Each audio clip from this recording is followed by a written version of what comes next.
It's time! It's time! It's JFW time!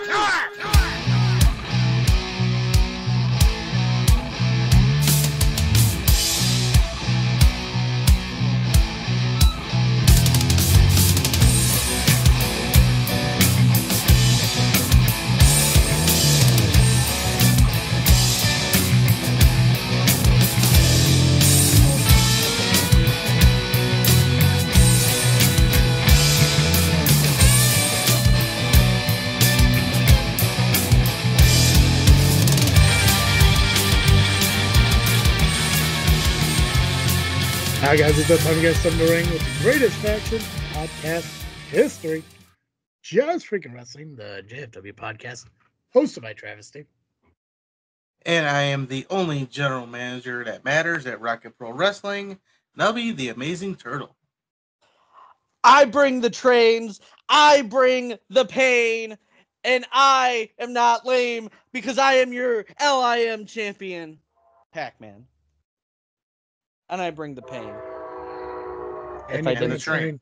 And I did. That's why I said it. Solid. Before we dive into anything, I just want to kind of talk real here for a minute. I wanted to do this on this freaking show, and I haven't been able to record a show with Joe yet. We will get one out this week, but our last episode, one that we did, I don't know, a couple Saturdays ago for WrestleMania and everything. I don't know where my mind was at. I wasn't sure what was going on. After listening back to the show and just hearing the opener and all that shit, I realized that was very, very shitty of me. And I'm not, again, I don't know what happened that Saturday. Honestly, I try to look back and I'm trying to think about the episode and I don't remember the episode at all. But listening to it sounded like dog shit.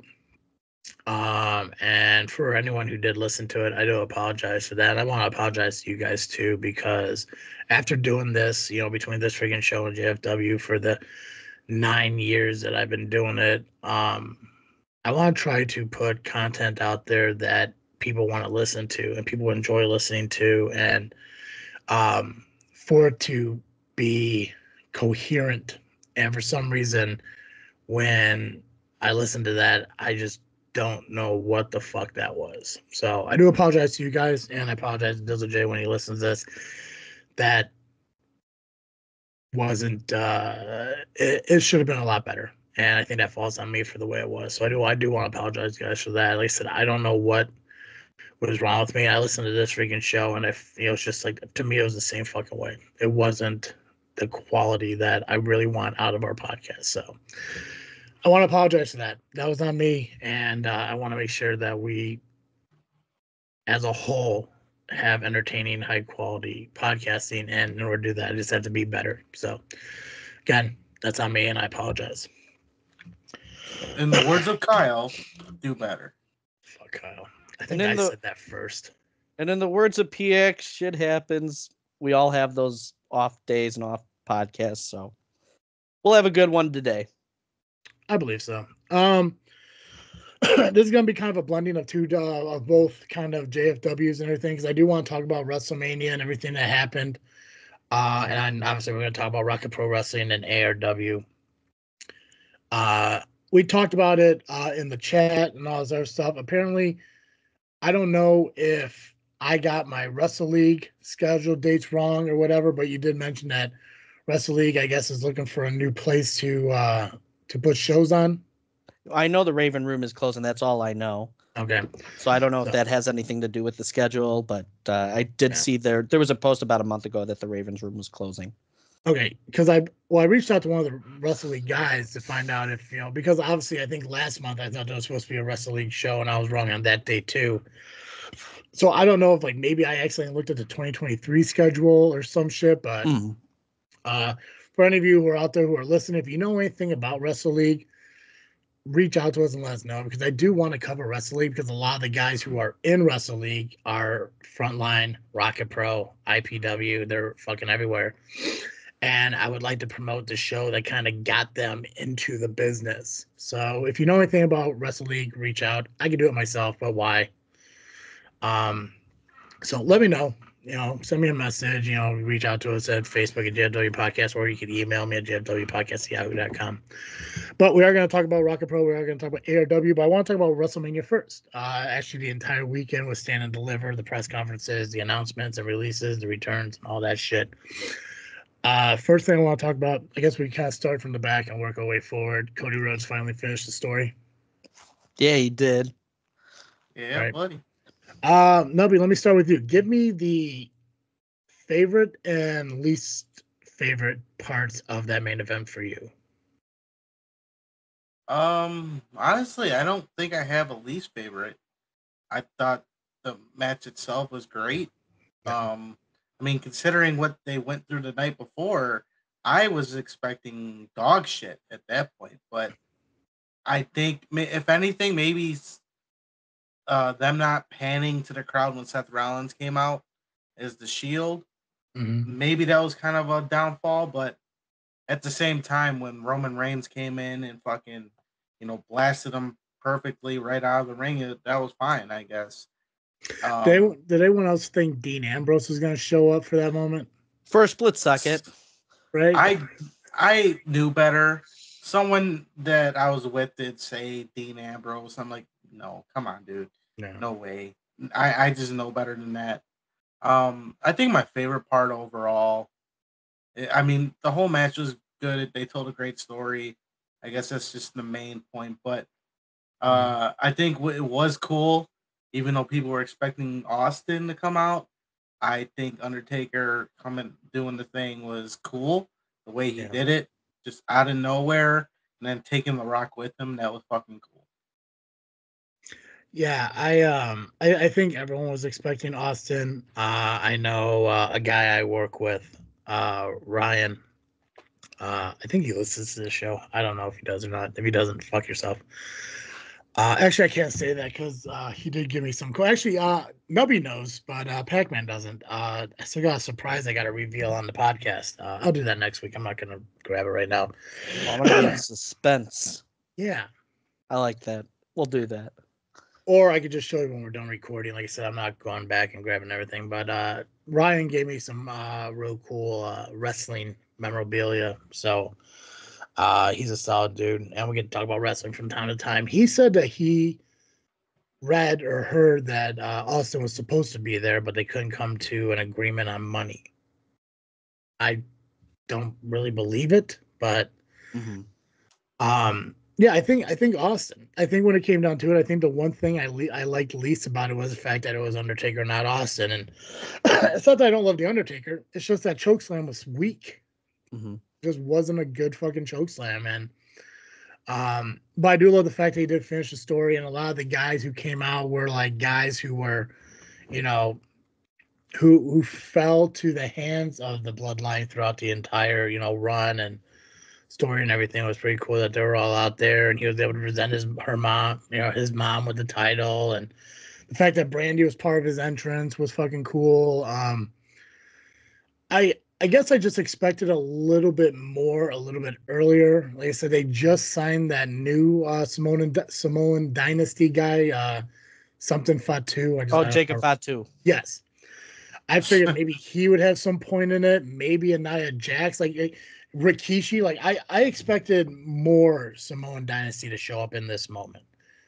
I think Cena coming out and knocking Solo out was pretty fun, cool, and obviously the spot where Jay speared Jimmy off was awesome too. What about you, Pac-Man? Do you have a least favorite, and what was your your favorite part of it? I mean, I agree with the Undertaker thing just because of all the people that came out, they all had those ties. Yeah. And as I've been thinking about this throughout the day today, it's like trying to sort of piece together why Undertaker would come out against Rock specifically. I mean, I kind of could see as far as Roman, because Roman did beat him at WrestleMania. And then Paul Heyman was in the corner of Brock when he beat the Streak. So, like, I could kind of see that as a revenge thing, but at the same time, if that was the intention, it wasn't necessarily presented in that way because he went after The Rock. Yeah. So if he went after Roman, okay, I could kind of see that. If he started going after Paul, like having Paul run off, something like that. I mean, I think that would have made a lot more sense. Yeah. I think it was just a weird. It was okay, but I don't think it was the best use of the Undertaker. Yeah. Do you guys listen or watch the Pat McAfee show at all? I was watching clips of it this like right before we got on. Did you see the Miz one, or were you watching like the I was Triple H and one?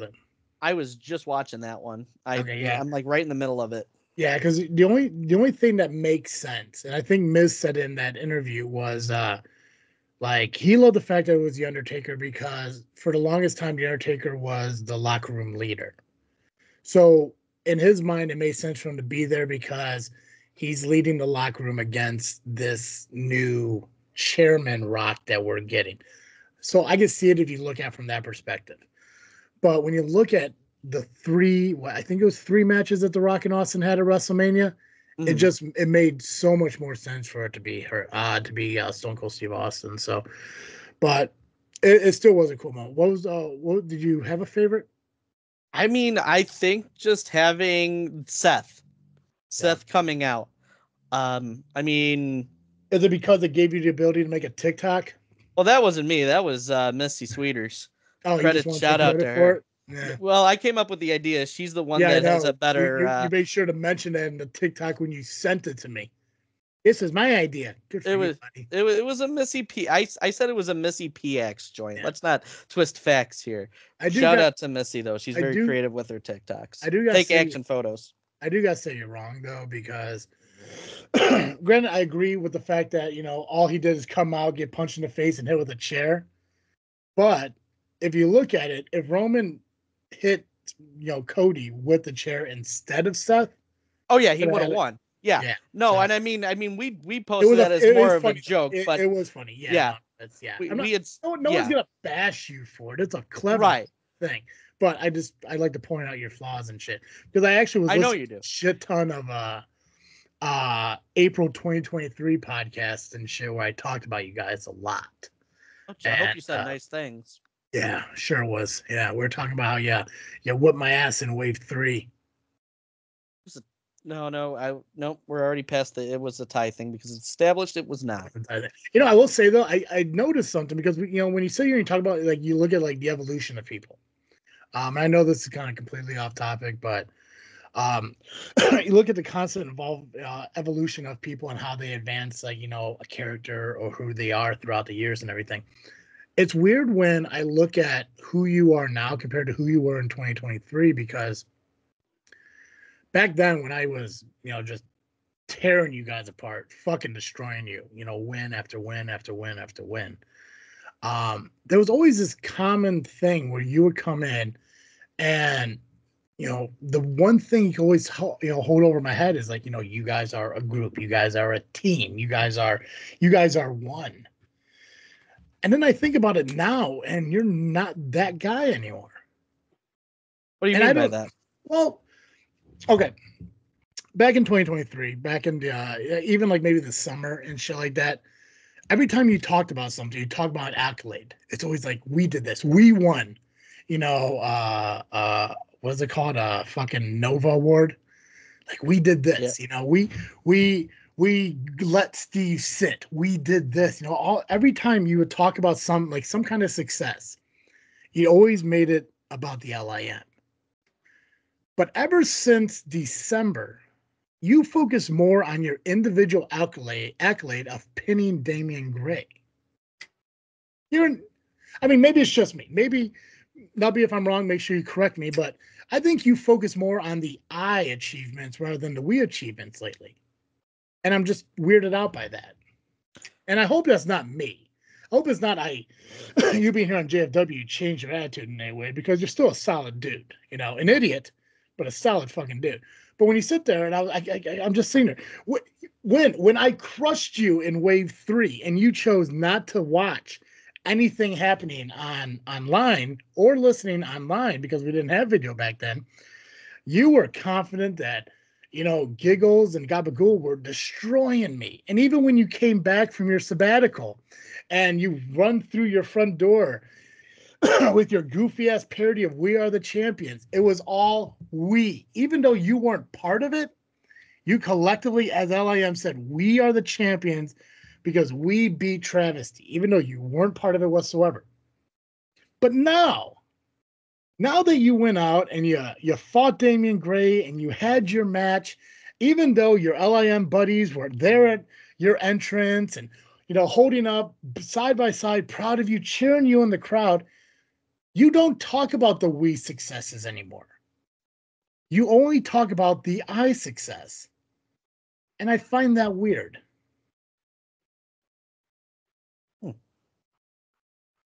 I mean, I still believe 100%. It is 100% a group effort with LIM. But you don't talk about the we anymore. Well, we started a successful, a fairly decently viewed podcast over the past year. Yeah. We started you're the host of.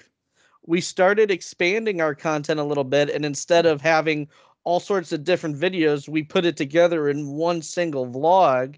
Yeah. And those are some of our most popular videos, and that's a credit to everybody throwing their own ideas and just making LIM just a complete melting pot of humor, of match footage, different skits, different ideas we want to do. I mean, but 90% of those vlogs, it's you. It's you talking about your championship. It's talking about you sitting in the audience watching the show. Granted, Gabagool's there, but it's you and Gabagool. Double J's there, but it's you and Double J. It's always you. But even when the clips that you're not in are clips of you. Even when you're getting your ass handed to you by the idols, and Double J, or I think it might have been Nubby was taking photos or video, or maybe Danny, it was videos of you getting your ass kicked. So you look at the vlogs. Hey, it's great that they're LIM vlogs, but 90% of the vlogs are shit you are doing. You. That's what's weird, man.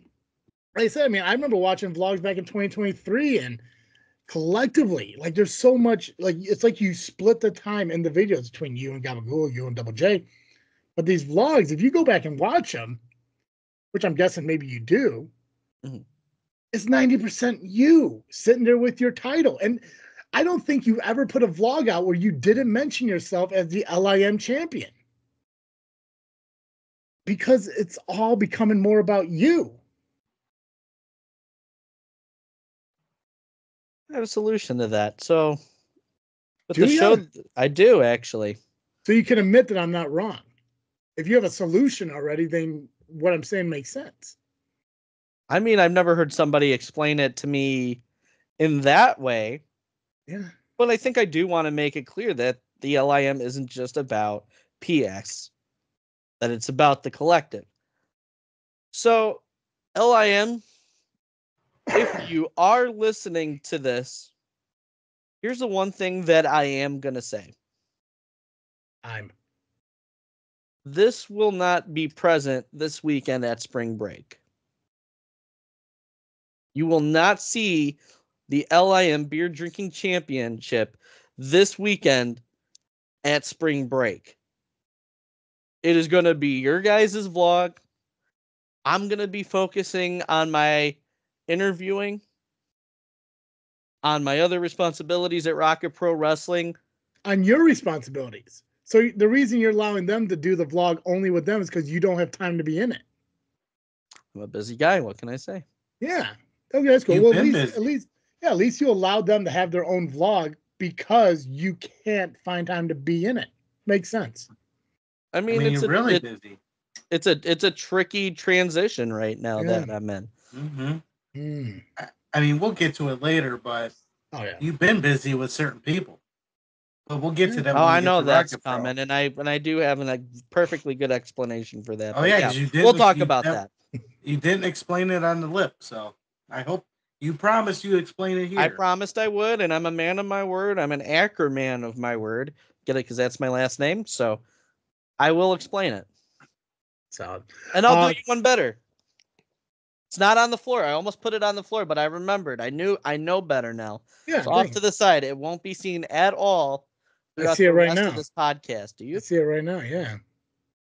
It's not going to be seen at all the rest of this podcast. Okay. A couple of things that happened at WrestleMania.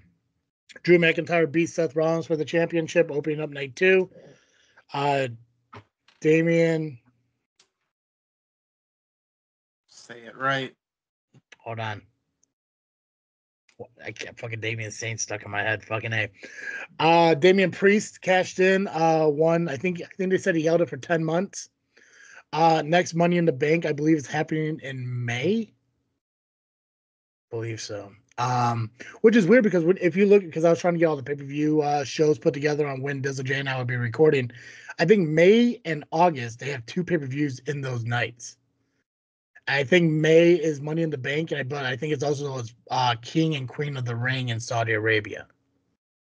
But he did cash in, so he is heavyweight champion, and I believe from the press conference he is the first Puerto Rican champion since Pedro Morales. So congrats to him. That's awesome. Now Judgment Day has 2 titles. Let's go to Pacman. He's that's me. He has championship jealousies from time to time. What do you think Finn Balor's mindset is of being a former champion who hasn't held the title since he had to give it up 24 hours after winning it, being partners with a man who is currently a heavyweight champion? I mean, let's think of it this way. We've seen it all throughout the history of professional wrestling. Mega Powers, for example. Yeah. Perfect example of that. Yeah. Eventually, Macho Man started getting a little more paranoid, not just about the title, but about Miss Elizabeth. Mm-hmm. And then Hogan carried Miss Elizabeth off, and Randy felt there was a lot more between them. I forgot, that wasn't the phrase lust. You had lust in your eyes, or it was something to that effect. Dude, those are still today my favorite promos ever fucking made. Those were fantastic fucking promos. Both of them on both sides, because it gives you because it not only shows you like what they thought, but the way they cut the clip of like Hogan saying "I love Elizabeth," where all Macho shows is the part where he says "I love Elizabeth," but Hogan gets to show the extended part where it says "not in that way," though, like a sister or whatever like that. Still today, those, and then obviously Austin's King of the Ring promos are still my favorite promos in the business, 100%. Yeah, you're a close second though, Pac-Man. I'm an okay promo. I'm probably about a 5 out of 10. You are an okay promo. You are 100%, because you like to take the old way of doing promos and put them in, which is solid. I prefer that. The Jake the Snake, Randy, kind of promos, fucking crushing it. And that's me being honest. I am. You when you get guys like you who put passion into the content you create, it's a rare fucking thing. So, and I'm being real about that. I'm not, fucking getting this ready to fucking shut you down and call you an idiot. I'm not doing that. You put a lot of passion into the content you do. A little bit selfish lately, but you do it, which is awesome. I appreciate that. When you sit there and you watch the promos you do, solid. Now you didn't do better than Nani that one time, but beyond that, you fucking did go. When you're awake, well rested, ready to go, fucking crush it. But anyways, sorry, go ahead. So eventually, I mean, even though like Macho Man and Hogan were obviously a team, never won the WWF Tag Team Championships, but eventually, because Randy had the title, he started to get a little more protective, not just of Elizabeth, but of his title. So I could see it, maybe not right now, maybe right now, Judgment Day is celebrating, but I think eventually it's going to get to a point where maybe Finn is going to have a little bit of lust in his eyes. See, little callback there for the title. Yeah. Well, isn't that how we got WrestleMania 3, Hogan versus Andre? because Andre was never really champion, and he was just the fact that Hogan was. Mm-hmm. I think, I guess I'm hoping that with, us being in the Triple H era, the Paul Levesque era, whatever you want to call it, that Balor gets that opportunity again. Because I do believe it was probably Vince who really didn't give him that shot afterwards. And yeah, maybe down the line, I think, because eventually every faction breaks apart. Every faction has to be done. And I think everyone was always focusing on Rhea being the reason they break. But I think now they can really focus on this Damian Priest, Finn Balor split, to where eventually down the line maybe you get a tag team of JD and Balor versus, Dirty Dom and Damian Priest. And then Rhea obviously being the third member of the original Judgment Day between Finn, Damian, and her. She's caught in the middle of it. Does she go with her Latino heat or, whatever? But yeah, his cash in was fantastic.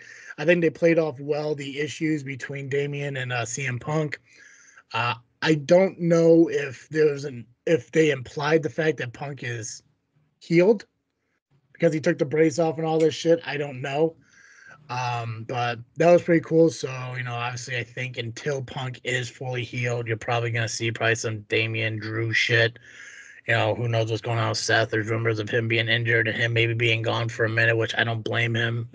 When he says workhorse title, he meant it. A lot of women, big women moments happen between not only both nights of WrestleMania, but Stand and Deliver. Rock's daughter Ava, being the general manager of NXT, announced that they're going to have a women's North American title. So NXT will have a second single women's title in NXT. Perez won the championship. It was a fantastic match, and they did a solid job. There was a 6-woman tag on NXT Stand Deliver. That was incredible. I think the 6-woman tag in WrestleMania was even better. Jade Cargill, I think, had a pretty good debut and match, outside of the Rumble. Both women's championship matches were fantastic, with Rhea and Becky opening up night one. And then obviously Bayley getting her retribution on Io. I didn't think that was going to happen. Unfortunately, that was the reason I lost night 2, but it's fine. I think the moment is well worth losing the point. Seth lost his title. Io lost her title. Roman lost his title. Iliad retained, and Rhea retained. So all in all 3 nights were incredible. All 2 nights, 3 shows were incredible. Nubby, what was you out of the 3? Did you get a chance to watch Stand Deliver at all? No. Okay. So out of both nights, what was your favorite match?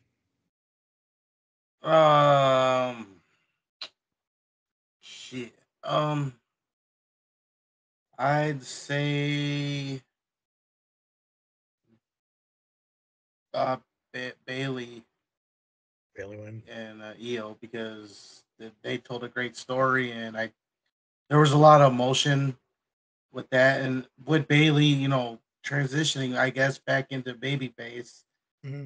It's setting the tone now, and I'm really interested, to see what new stuff is coming up under the Triple H era. Yeah. Oh, 100%. What about you, Pacman? Out of whatever shows you did watch, what was your favorite match? Favorite match, I would say Melina versus Alicia Fox. No, just kidding. I think the tag match, night 1 of WrestleMania, between Rock and Roman versus Seth and Cody. I mean, the Bloodline rules, that's a close second. Yeah. But as far as what made me most invested, I think that was the match I was most invested in, especially because you see you get to see The Rock wrestle in 2024. You almost had final level. I almost did, but I did not. Oh yeah. No, finish what you're saying, because I'm going to complain about something you did that you bitched to me about, and then I'll give you my answer. So go ahead. Sorry. And then least favorite match, I'm gonna say Jimmy and Jay. Didn't live up to that. No, they didn't. No. I mean, it was just a super kick spam. That's all it was. Yeah. I could have dealt with that. I could have dealt with the super kick stuff. Even though I hate it when the Young Bucks do it all the fucking time. But the entire match didn't make any sense. No. I feel like they could have done a lot more. Yeah. My favorite match. Gunther and Sami Zayn. I think that match was fucking incredible. Sami ending, which I think if I read it right, like Gunther ended on 666 days. Yep. That's what they're saying. So pretty messed up, but it's okay. Sami winning was fantastic. That brain buster on the turnbuckle. That looked great. Scared the fuck out of me. And I'm going to have to go back and double check, which means I'm going to have to go back and listen to the most recent LIM podcast, because I'm pretty sure every single one of you fuckers said Gunther and not Gunther. It's been switched around. No, because you gave me shit when I said Gunther. Well, it is Gunther. But you said Gunther in your fucking show. So when I talk about it on my podcast, I can't say Gunther because I'm saying it wrong. But you could go over to the LAM podcast and, well, as long as Maximus and Chet are saying Gunther, you'll just go along with it. I mean, we've addressed our collective successes, and I guess maybe I have to address our collective failures. Mm-hmm. And this might be something we fucked up on. Titles are split. Miz and Truth won the Raw tag titles. What they call themselves, A-Town Down Under or whatever, or SmackDown Tag Team Champions. Oh, so thanks a lot, Pac-Man. I gotta yell at you for this one, because up until that tag match, that ladder match, I didn't know they were splitting the titles. And when I listened to the lip today, you mentioned it, that they were doing it. Yeah, I could have got another point because we could have made a deal saying we could have had an extra team to win, and I would have picked Awesome Truth. Thanks, Pac-Man. Yeah, I probably still would have gone. DIY I thought for sure was gonna win. I don't know if I would have gone with A-Town Down Under though. I probably would have ended up picking somebody else. Probably. Yeah, maybe I might have gone Awesome Truth. No. Who the fuck was your team that I'm missing? So there's DIY, Judgment Day, A-Town Down Under, Miz and Truth. Oh shit! What's the other one? Catch the Crew. Yeah, that guy. Okay, I probably would have gone with Bates and not Butch anymore, whatever his fucking name is. But at the end of the day, Pac-Man, you won night one. I won Stand Deliver, and then you two, along with Dizzle J, tied three-way tie for night two. So I guess as it stands right now, you and I are tied at 4 points. I believe Dizzle J has 2 and Nubby has 1. So yeah. But we still got points, Nubby. You did. I'm finally on the board. Finally on the fucking board, bro. Yeah, at least that. Yeah, but if Io would have just fucking won, then I would have won the fucking night. But it's fine. Like I said, the way the match, I didn't expect the match to be the way it did, but it turned out fucking great. All in all, WrestleMania was awesome. Hall of Fame was fantastic. I love the fact that Rotunda was able to have that moment for Bray Wyatt. Paul Heyman, fantastic. Fucking loved his speech. It's like really, really neck and neck with that speech and Undertaker's speech from a couple of years ago for me, as greatest Hall of Fame speeches of all time. Yeah, and I remember, I know Nubby kind of mentioned this, like it's kind of weird that the headliner went first. The time he took makes a lot of sense on why. The rest of, I mean, obviously, congratulations to everyone else who got inducted, but the rest of them, the rest of the speeches and stuff were after Paul Heyman was just very lackluster. But ceremony was awesome. That was really cool. I watched both countdowns on both nights, Hall of Fame, SmackDown. Congratulations. Who won the Andre Giant Battle Royal? Bronson Reed. Bronson Reed. Yes. Bronson Reed won the Andre Giant. Congratulations to him as well. And I watched the Slammies, and that was a clusterfuck in itself too. Like, I honestly thought it, like, fucking, like, Pac-Man was producing the fucking Limmies as I was watching this shit. Because I'm saying, like, this reminds Now I understand your message in the group chat. Okay. Yeah. I'm seeing, like, I'm like, they're trying to get this shit across, and it's just not working out. It was just weird, uncomfortable, awkward. This is why I imagine the live, which, again, I don't think you can technically call it a live podcast, but what you're going to do at Fan Access, May the 4th. Yeah, because it's technically an on-location podcast. It's not like you're Yes. actually airing it live. So Right. But I'm not gonna fucking, tear you apart like you did with me and seeing Gunther and shit because, whatever. But just know we have some fun stuff planned for that. And it's funny you do bring up. Are you doing the whole show? Are you doing the whole Access? Or just a segment of it? I believe we're doing like basically what Power Hour did last year. That's how it's been presented to us. So a segment. Yeah. Because they weren't on the entire time. As far as I remember, they weren't. They had like a whole hour, and that's pretty much how much time we're being given. Oh, so the shortest Power Hour ever at an hour. Basically. But since you mentioned Fan Access, did you watch the last episode of the Lovely Intoxicated vlog? I did 2 weeks ago, yeah. Yeah, I know it's been a bit. It's been a minute, yeah. I think I watched it twice because obviously I don't retain things the first time around. So, but yeah, I do remember watching it. Yeah. So this is going to be a little hard to hear. So I don't know if you heard this part, but I just felt it was worth bringing to your attention since I wasn't on the day after we dropped this show. So, give me 1 second. I'm going to fire this up. Now you're paying attention. Well, I'm glad he's not paying attention because he's going to have to pay attention when he's running the podcast. Oh, yeah. Hey, you know who does pay attention? Who? Tom and Kyle over at Fourth Mother Box. They pay real close attention. They do pay real close attention. There's a difference between them. They're not being considered for OIM members. Oh, you don't say. We might have to talk about May Gabagool. Hey, well, you know what? In May, Travis, if you want in, bring a couple old styles. Yeah. Did you get all of that? Oh, was that No, I didn't hear what you were saying, but I remember that part now. Obviously, I heard the Fourth Mother Box thing and old styles. But you guys mentioned something about being inducted, right? Yes. So we wanted to know. No, I'm good. Okay. What? We went to that trouble to film you unsolicited to make that offer. Yeah. What did we do wrong? Well, first off, you said our collective failure. First off, you said in order for me to do it, I need to bring you old styles. I didn't say that. I don't recall anyone else having to bring you anything to be brought into it.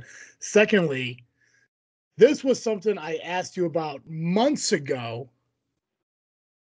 And the only reason it was brought up is because that's what's weird too, because unless your fellow LIM members don't listen to the JFW podcast, it didn't sound like Gabagool knew I wanted to be a member until that very moment, which was what, 3 weeks ago? So the fact that I've been bringing this up for months clearly shows that nobody knew I brought it up. First of all, to your first point, what was your first point again? Nobody had to bring you anything in order to be inducted into the LIM. Okay, so here's what I say. The only reason nobody got fucking inducted was out of spite. Now listen to this. Here we go. No offense to you. I have a perfect explanation for this. Gabagool is second in command. I outrank him. There is no payment, toll, or fee or beer contribution associated with LIM membership. So just ignore the Italian man on the stage in Kankakee. Okay. To your second point, I mean the one where I brought this up months ago, and we voted now. We voted on. Did you vote when? Did you vote? November. Oh yeah. I just wanted to draw it out. Where's the video of that?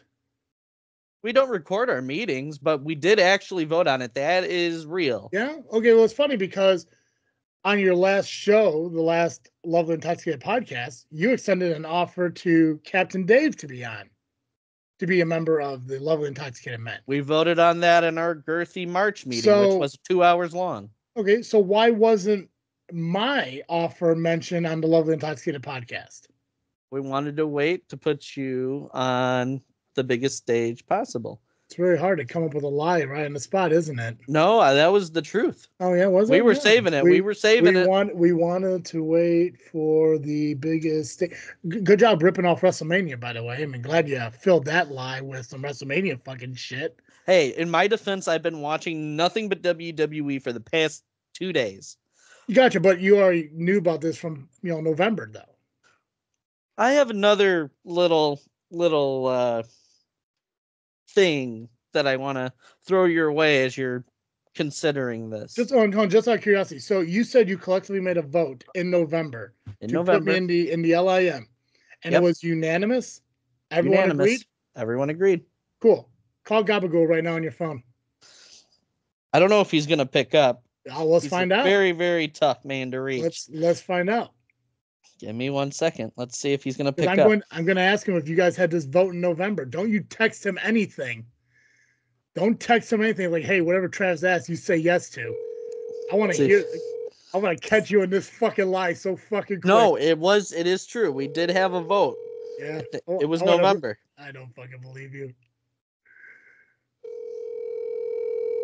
He's not going to pick up. A real friend would. He knows you record Monday night, so he knows it's important. He's with Baby La Greca. I don't give a fuck about that stupid baby.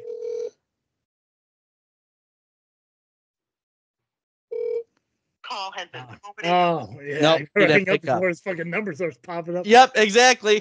Exactly. Don't want to dock Gabagool. Anyways, okay, you know what? I interrupted you. Go ahead and ask. I want to see. I want to see what you're going to say. Travis T. Yes.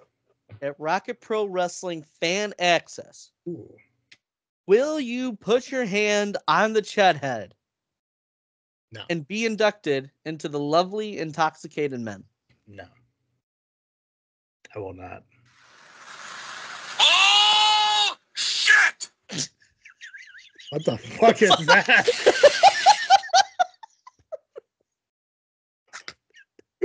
What the fuck was that? Have we had that the whole time?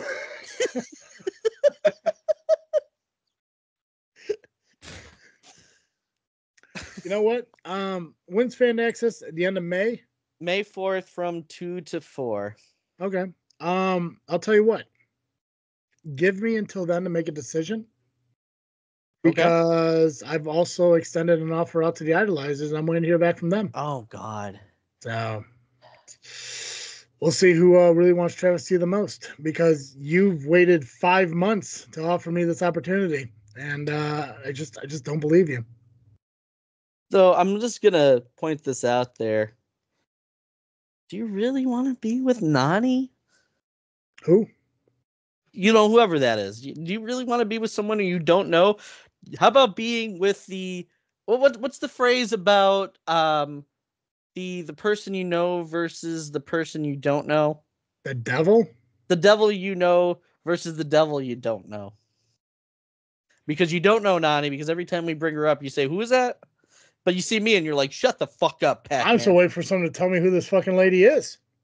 But it seems to me that the Idolizers don't have a leader, and maybe they just fucking need one. And let's be honest, I'm a huge fan of Grease and Happy Days, so I'm not saying I'm not a Damian Gray guy. I ate Stroop waffles with him. You did. I appreciate and nothing else.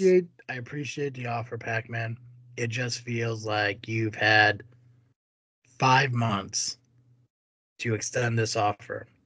Long-term booking, brother. Long-term booking. That's not how that works at all. To be fair, it took him a year to get a rep. So. It took him a year to do what? To do a rep. That's true. I had other occupying factors named the idols. In my defense. Gotcha. Oh, shit! That's fantastic. God, that's fucking beautiful. So what the fuck is that? Is that something that you just got, or has that been around this whole time? So from Walking Dead, that's Simon, otherwise known as Trevor from GTA. Oh, okay.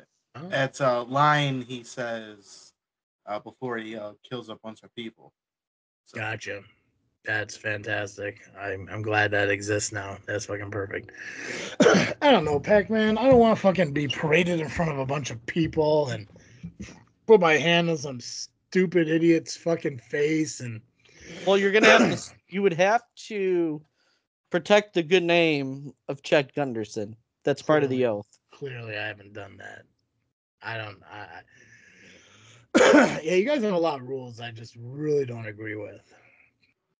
One being, protecting the good name of Chet Gunderson. It is the key tenet of everything that we do. I thought drinking beer was the key tenet of everything you do. That is one of the two key tenets of everything we do. Yeah. Gotcha. In no particular order. Gotcha. I mean, I'm torn. I want to do it just because Santino isn't, and that would make me feel really good about myself. So, yeah, let me stew on it, and I'll let you know that it is a very appreciative offer. Don't get me wrong. I do appreciate the offer, even though it seems kind of random and out of sorts. And the fact that there is documentation, there is no document of the vote happening, but there's obviously documentation of me having to bring you beer in order to fucking get in. So, I clarified. I have veto authority over Tony Gabagool with that. Yeah, but until he tells me that he didn't really mean it, it sounds like he meant it. And I thought me and Tony were cool, but I don't know. I mean, he still hasn't called me back, so. Yeah, when do I get a title shot once I get in? That's something we can discuss. All right, I wouldn't mind having I am a fighting champion. I would show you the belt, but I said it's not going to be seen at all. Right? I'm a man. I'm an actor man of my word. I wouldn't mind having a title shot at fucking the spring break or Root on 66, right? That Kicks on 66. Kicks on 66, yeah, whatever. Root on 66. I wouldn't mind having a title shot. Kicks on 66, man. I mean, fucking. I'll have to see if my backstage schedule allows, but I did make a rule that because of my new backstage role, we can now do LIM title defenses at other shows, other wrestling related things. So that's not another possibility. I'll do it at karaoke on a random fucking Saturday, bro. We've done it at IPW. I'll do it at a random bar. We did it at Super Wrestlers. I need a designated driver because I'll fuck your world up. I said it once and I'll say it again. You guys can't outdrink me. You just can't. You guys are not capable of holding your booze. Not one of you. And it's embarrassing. Travis, I'll give you this. I watched you drink one day at Steam Hollow and I said to myself, damn, that guy is a fantastic world-class drinker. That's right. But I have the gold that shows that I'm also a world-class drinker. And it's gold that you wish you could have. Is it gold? It's about 160 ounces of plastic. Yeah, that's what I thought. But at the same time, I'm willing to put my LIM title on the line if you join the LIM. Yeah, it's going to be pretty embarrassing when but you I don't lose know. it. But I don't know if you can beat me because little do you know, I have been training the old liver. And the old liver that I have, and when you see how much power that I have, it'll make you quiver, Daddy. I don't know why I went Disco Ray there, but let me tell you, you soft serve son of a bitch. You haven't lived the life I lived. I don't drink for joy. I drink to fucking escape. I will own you.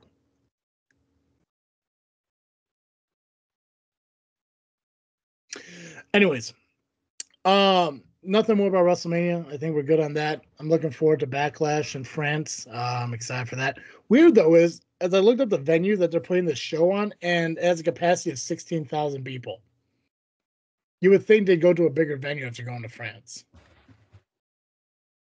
So, but well, they did try to go to a bigger venue, but the owners surrendered. So, or so the Germans would have you believe. Let's start with R.I.P. ARW. Norm. Let's start with ARW. Nubby, what's the match card looking like? Yeah, so ARW, just in case, when Rocket Pro ends and you want to go to another wrestling show, or if you claim to have a girlfriend that lives in Lake Station and go to that show, ARW has a show. What was that? Who claims to have a girlfriend? What? Want to take that one, Pacman? Is it Giggles? I ain't touching this one with a million football. He's married. Oh. It's Indiana, so I mean it still stands as a good valid question. It's not Chet, is it? No. Okay, yeah. But you're close. I'd call bullshit on that one. You're close. The Santino? Yep. Santino's going to ARW because he has a girlfriend in fucking Lake Station? Well, we don't know if he's going to ARW. He claims he wants to go because his girlfriend goes to ARW. I never once heard anything about this girlfriend. We're not friends on Facebook anymore because I had deleted, so me and fucking Pacman didn't have 69 friends together, so. Nice. Yeah. Well, that's nice. Why you didn't know. Oh, you didn't know? Has he posted about this girlfriend? Yes. Yes.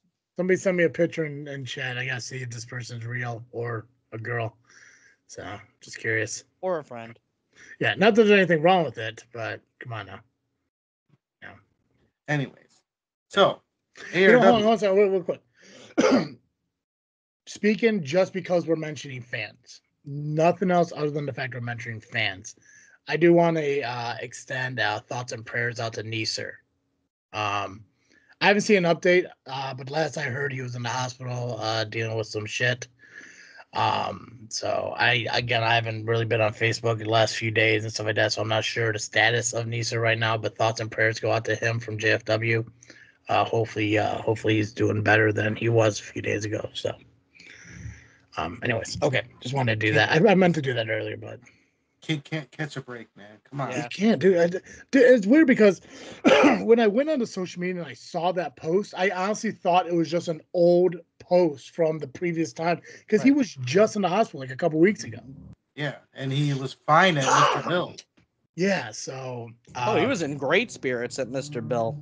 Yeah, the one thing that bugs me, and I know I give Neeser a lot of shit for it, and I really shouldn't, but because I mean obviously I live with the same problems he does. It's the ambitions and the hopes of losing weight and getting in shape and everything. And every time I see him, he talks about it. And I know every time I see him, he's like, I want to have a match with so and so, and I'm working on this. And I always call him out on the bullshit, like, well, are you really done drinking shit and blah blah blah blah. And I know that his weight is a big factor in the issues that he has. And I'm hoping that if anything comes out of this, once he's better, once he's out of the hospital, it is a true wake-up call that he does get better. I know I saw a post that somebody put that he has already been down 50 pounds from the last time. And I'm hoping that's a healthy 50-pound weight loss and not like from an illness in any way. Mm-hmm. And I hope that he keeps progressing because even as fans and honestly thinking about it, and in reality, I know I said a lot of shitty things again about the LIM. Most of it's true. Some of it's a little exaggerated, but fans are important in this business. And I don't think there's any SCW fan that's more important than fucking Neeser. He does become a headache once in a while. I will be honest about that. He gets a little bit too into it. Honestly, if anyone was an LIM member, it's that fucking guy, because you guys remind me so much of each other based on your fandom and how invested you get in the shows. So I do want to see Neeser at more SCW shows, and I want to see him get better and better every time I see him. And I pray that fucking happens. And I know I'm not the only one here. I know I'm just the only one talking because that's how my fucking show works. My show. But I do hope he gets better. Like I said, I don't know the status of Neeser. I'm not sure where he's at this moment, but hopefully it's better. So I do hope it is, and hopefully the next time we talk about him, it's in a positive light, and he's home, and working on being a better him for the future. And who knows, maybe one day me, Neeser, and Turtle will team up and take on Punitive Damages together. That'll be a solid matchup. Yeah, Pacman can ref. Ooh, there you go. Yeah, I can't kick as high as Nubby, but I will find a way to make it work. Dude, okay. I mean, it was a year ago, but I can't forget it out of my head. It was incredible. It didn't have to be a year ago. You just have to go back and look at the recent video that Fourth Mother Box made of fucking Turtle. Oh yeah, that's right. I remember that. Your birthday message. Oh, speaking of, Gabagool just called me. Do you want me to give him a call? Yeah, give him a call. Yeah, all right. I do. Yeah. I swear to God, dude, if you text him fucking anything trying to give him a heads up, I will fucking burn you to the ground. Gabagool over here. How you doing? Hey, what do you hear? What do you say? Gabagool. Okay, hold on a second. Hold on, you stop right now. First of all, I know he can't hear me right now. Can you? Oh wait, no, you can't hear Travis. Give me a second. Yeah. All right. Okay, Gabagool. First off, it's awesome. The phone says Justin, so way to fourth wall that shit. Fix it. All right, here we go. So here's the thing, Gabagool. First off, clearly you know that he's recording the podcast right now, correct? Yes. And you know that because he texted you ahead of time, right? Monday. You know what that means. Don't fucking lie to me. Okay. JFW time. I'm going to trust that you're gonna be honest with me, right, Tones? Yeah. Oh. Okay, because I put a lot of faith in you being my favorite fucking LIM member. Oh, I appreciate that. You're my favorite JFW member. Oh. Thanks, man. Did you vote collectively as LIM to put me into the LIM? To cancel the LIM? No. To vote Travis T in the LIM. Vote Travis T into the LIM. Yeah. When did that happen? We've always had a spot for you. When did that vote happen? How long ago? Oh, I don't know. It's a few old styles ago. So like back in like February? Yeah. Okay. Yeah, because Pacman said earlier that you guys had a vote in February. No, I said November. Oh, okay. Well, he said it was February. No, you're saying it's February. You're twisting my words here. Oh no, I was lying to him to see what he would tell me. Somewhere I could find a receipt. Yeah. No, we did vote. But You this did is vote. something we've been talking about for a long time. I would hope so, because I brought this up months ago and I have not heard anything about it. And I, in fact, even went to the possibility of joining the Idolizers. You don't want to do that, man. I mean, I don't know. I've had a conversation with the Idolizers about being a member there a lot sooner than I have about being a member of LIM. So it really comes down to who really wants me the most. All 1 members of that group. Yeah, if I join, I'll fucking just start adding people. What do you think? I got the Travis team up to fucking 18 people in one night. It was fantastic. Well, listen, man, I got cold old styles. I don't know what they got over there. All right. Well, I know what they got over there. They got a bunch of whining little crybabies, and hey, if that's what you want to hang out with, that's fine. But we got a seat at the table for you. Dude, I have Pac-Man on my show every fucking Monday. You think that's any different? Listen, Travis, I got a stool at the bar for you. I like that even better. Is it a sturdy one? Yeah. You didn't find it in the toilet, right, Gabagool? No. That's all right. Podcast. Well, let me ask you this too, because storage apparatus. All right, we don't talk about that no more. I'm having kept up with things. Hey, let me ask you this, Gabagool, because I got a couple more questions for you before I let you go and get back to my fucking life here. One of the things that was mentioned was you said at the Mr. Bill Classic I could join the LIM if I bring Old Style. Now, why am I the only person that has a fee to join the crew? I haven't heard nothing about that. You were the one that said it. Yeah, you're the one that said it. I said it. What did I say? You said if you want to join us in May, bring a couple Old Styles. Oh, yeah, sure. Okay. I did say that. Sure. I'm a poor historian. All right. Okay. Now, second thing. Pac-Man did a rock bottom. Yeah, well, Pacman did say because he's your only second in command to his first in command, he could veto any decision you make. Pacman gave me a title opportunity if I join in May. You okay with me having a title opportunity before you? All right, that's fucking bullshit, Pacman. I mean, I know you can't challenge for it anymore, but rules are rules. Danny did beat you in March. You know, you could take your fake belt, all right, and shove it up your idolizer. I had enough of talking to you. Well, here. Go back to watching Mulan, all right? Did he just say Mulana? Is he watching 2 Disney movies at the same time? I guess so. It's Disney. It's Disney, all right? Moana, whatever her name is. I thought you said Mulan. I'm pretty sure I heard Mulana.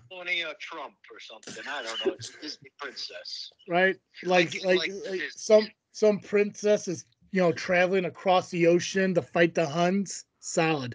Yes. And the final boss is in it, if you could believe that. Well, I just want to let you know that me joining in May gives me a title opportunity in May, just so you know.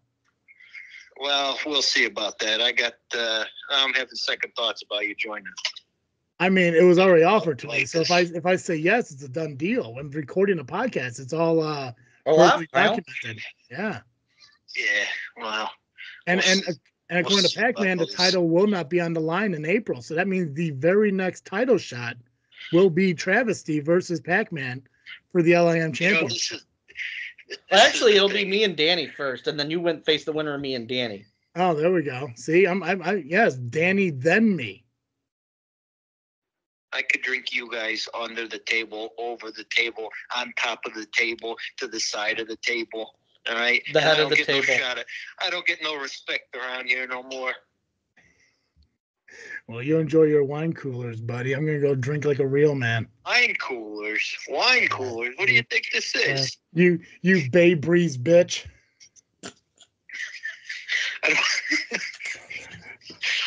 All right. I don't even know where I don't know. I got nothing. All right, man. You go back to watching fucking Mulana with your kid, man. I'll talk to you later. And hey, you know what? Trust me. When I become champion, my friends, can take it easy. All right. When I become champion in May, I'll give you the first title shot. Yeah, that's more than Pacman's ever given me. So you know what? You can join again. You're allowed to join again. All right. Well, that would have to come to a vote if Gabagool could get another shot at the belt. Because it'll be fine. It'll be fine. But yeah, no, it's fine. Trust me, Gabagool will be okay. Don't worry about it, Pacman. I got a lot of friends in the LIM. There we go. A lot more than you. I think you all have the same. We are all friends in the LIM. Okay. Let Gabagool go. We gotta get back to ARW. All right. Read the room. Get back to your podcast. All right. Listen, if you don't listen to JFW, you can go fuck yourself. That's right. That's coming from the 3 Bs. I'm gonna tell you right now, if this title of this episode isn't Bay Breeze bitch, I don't know what it's gonna be. All right, Nubby, ARW is this Saturday. Santino might be there.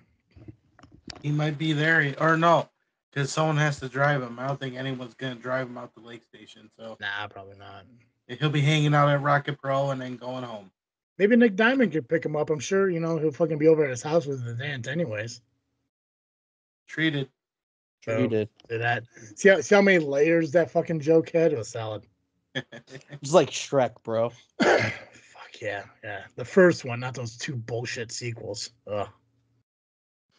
The second one was good. The third one was no. It trickled down to horribleness. Yes, 2 was better than 3, but none of them beat 1. ARW, Nubby. So ARW has a show later in the night on Saturday, April 13th at the American Legion Post, 11899 Central Avenue in Lake Station, Indiana. Doors open at 6 p.m. Bell time 7 p.m. General admission tickets are $15. What was the name of the show again? I think I missed that part. I don't think I threw it. I think I skipped over it. Oh. Do or Die. Do or Die. Okay, gotcha. Perfect. All right. So, just announced a few minutes ago, there's going to be a tag tournament starting to determine number 1 contender. one match in the bracket, which will be taking place this Saturday. The next one, I assume, will take place next month. It will be Death Wish taking on the Irish Mob. And then in the other match... Hold on a second. Who? Death Wish taking on Irish Mob. Okay, Irish Mob sounds new to me. Are they? They've been around a bit. But have we ever talked about them? For some reason, have. that is not coming to mind. Okay. Angus McDuff. Oh, yeah, fucking Angus, God. Mm. And his tag partner, who I am blanking on the name at this point, which I should probably remember because I see him every once in a while, but I'm not. See, I'm just like you. I don't remember names anymore. It's really hard, especially when honestly, you have more an excuse than I do because you meet so many people at all these shows you go to. It's hard to keep everyone, in checking. I mean, who isn't Irish anymore, And you just don't. You're not around people enough because you hate people. So. I can't stand fucking people. And then I'm sure it's gonna take place next month. It'll be BLW and Max Sinister taking on the Match Brothers. So the winner of these two matches will face each other, and the winner of that will be number one contender for the tag team championship down the road. All right. We have, speaking of the tag team champions, we have the family, JC Manson and Mike Morris, taking on Jake O'Neill and Danger Mask. That's quite a tag team right there. Then we have, speaking of the family again, Muggsy James, who is the new Indiana State champion, be defending his championship against Max Sinister. It's weird because you would think that Evans would try to invoke like a rematch clause or kind of something, Mm-hmm. I know they don't. I know that really doesn't happen nowadays, but I think if anyone would, it'd be a Workhorse. Yeah, because Workhorses suck. But I do know that Muggsy has a lot of respect for Max, and I'm a huge fan of Max. Obviously, him being my best friend, 3-time longest reigning SCW champion, Max Holiday. No. Okay, there you go. So Max Holiday. Holiday. Clearly, he's having like an out-of-body moment in this whole new Max Sinister run, both in ARW and once in a while in RPW when, the 3 rings are there. But I guess no matter what version of Max it is, you always got to go for Max Holiday. I mean, I love Muggsy. Awesome dude. But I don't know if he's on Max Sinister level yet. Well, as far as I know, this is technically father versus son, according to Muggsy. So, sure. Was he fucking LIM in the fucking wrestling business? But Flash Harris is my dad. Hey, is the fucking photo you sent earlier with your son?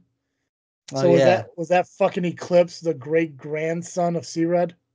It wasn't. The funny thing is, I actually got to enjoy that with Kyle, who you might know from Fourth Mother Box. I don't know if anyone's ever used the words enjoy and Kyle in the same sentence ever. Said nobody ever. We shared glasses. Yeah. Make sure you check out the Fourth Mother Box now for our Freaknet Studios where he hosts the podcast. Yeah. Now, did he sit on your lap? He did not. I know I look like Santa, but I think he could tell that he was able to tell the difference. Because usually he's the chick of the relationship. That's why I asked. I'm not saying Kyle's short, but dude needs to be picked up to be able to see the sky. So, you know what? I did have to put him on my shoulders. I see that. Yeah, it was like it was like Freak the book Freak the Mighty. Man, I don't know if you guys know that book, but he was really tall, and Kyle, was the other guy, and put Kyle on his shoulders. He has to wear lifts on his shoes when he goes to Disney. So. Only reason I know that is Cody Rhodes read that to me from cover to cover, and I will say he did finish the story. Solid. Do you know Kyle was in a movie? One of our one of my favorite childhood movies. He played the cowboy in Indian in the Cupboard. I was gonna say Wizard of Oz is one of the Lollipop Guild. Nah, no, he didn't meet the height requirements for that. Oh man, that's like a roller coaster to be a Munchkin. Yeah, I think he was also one of the what's it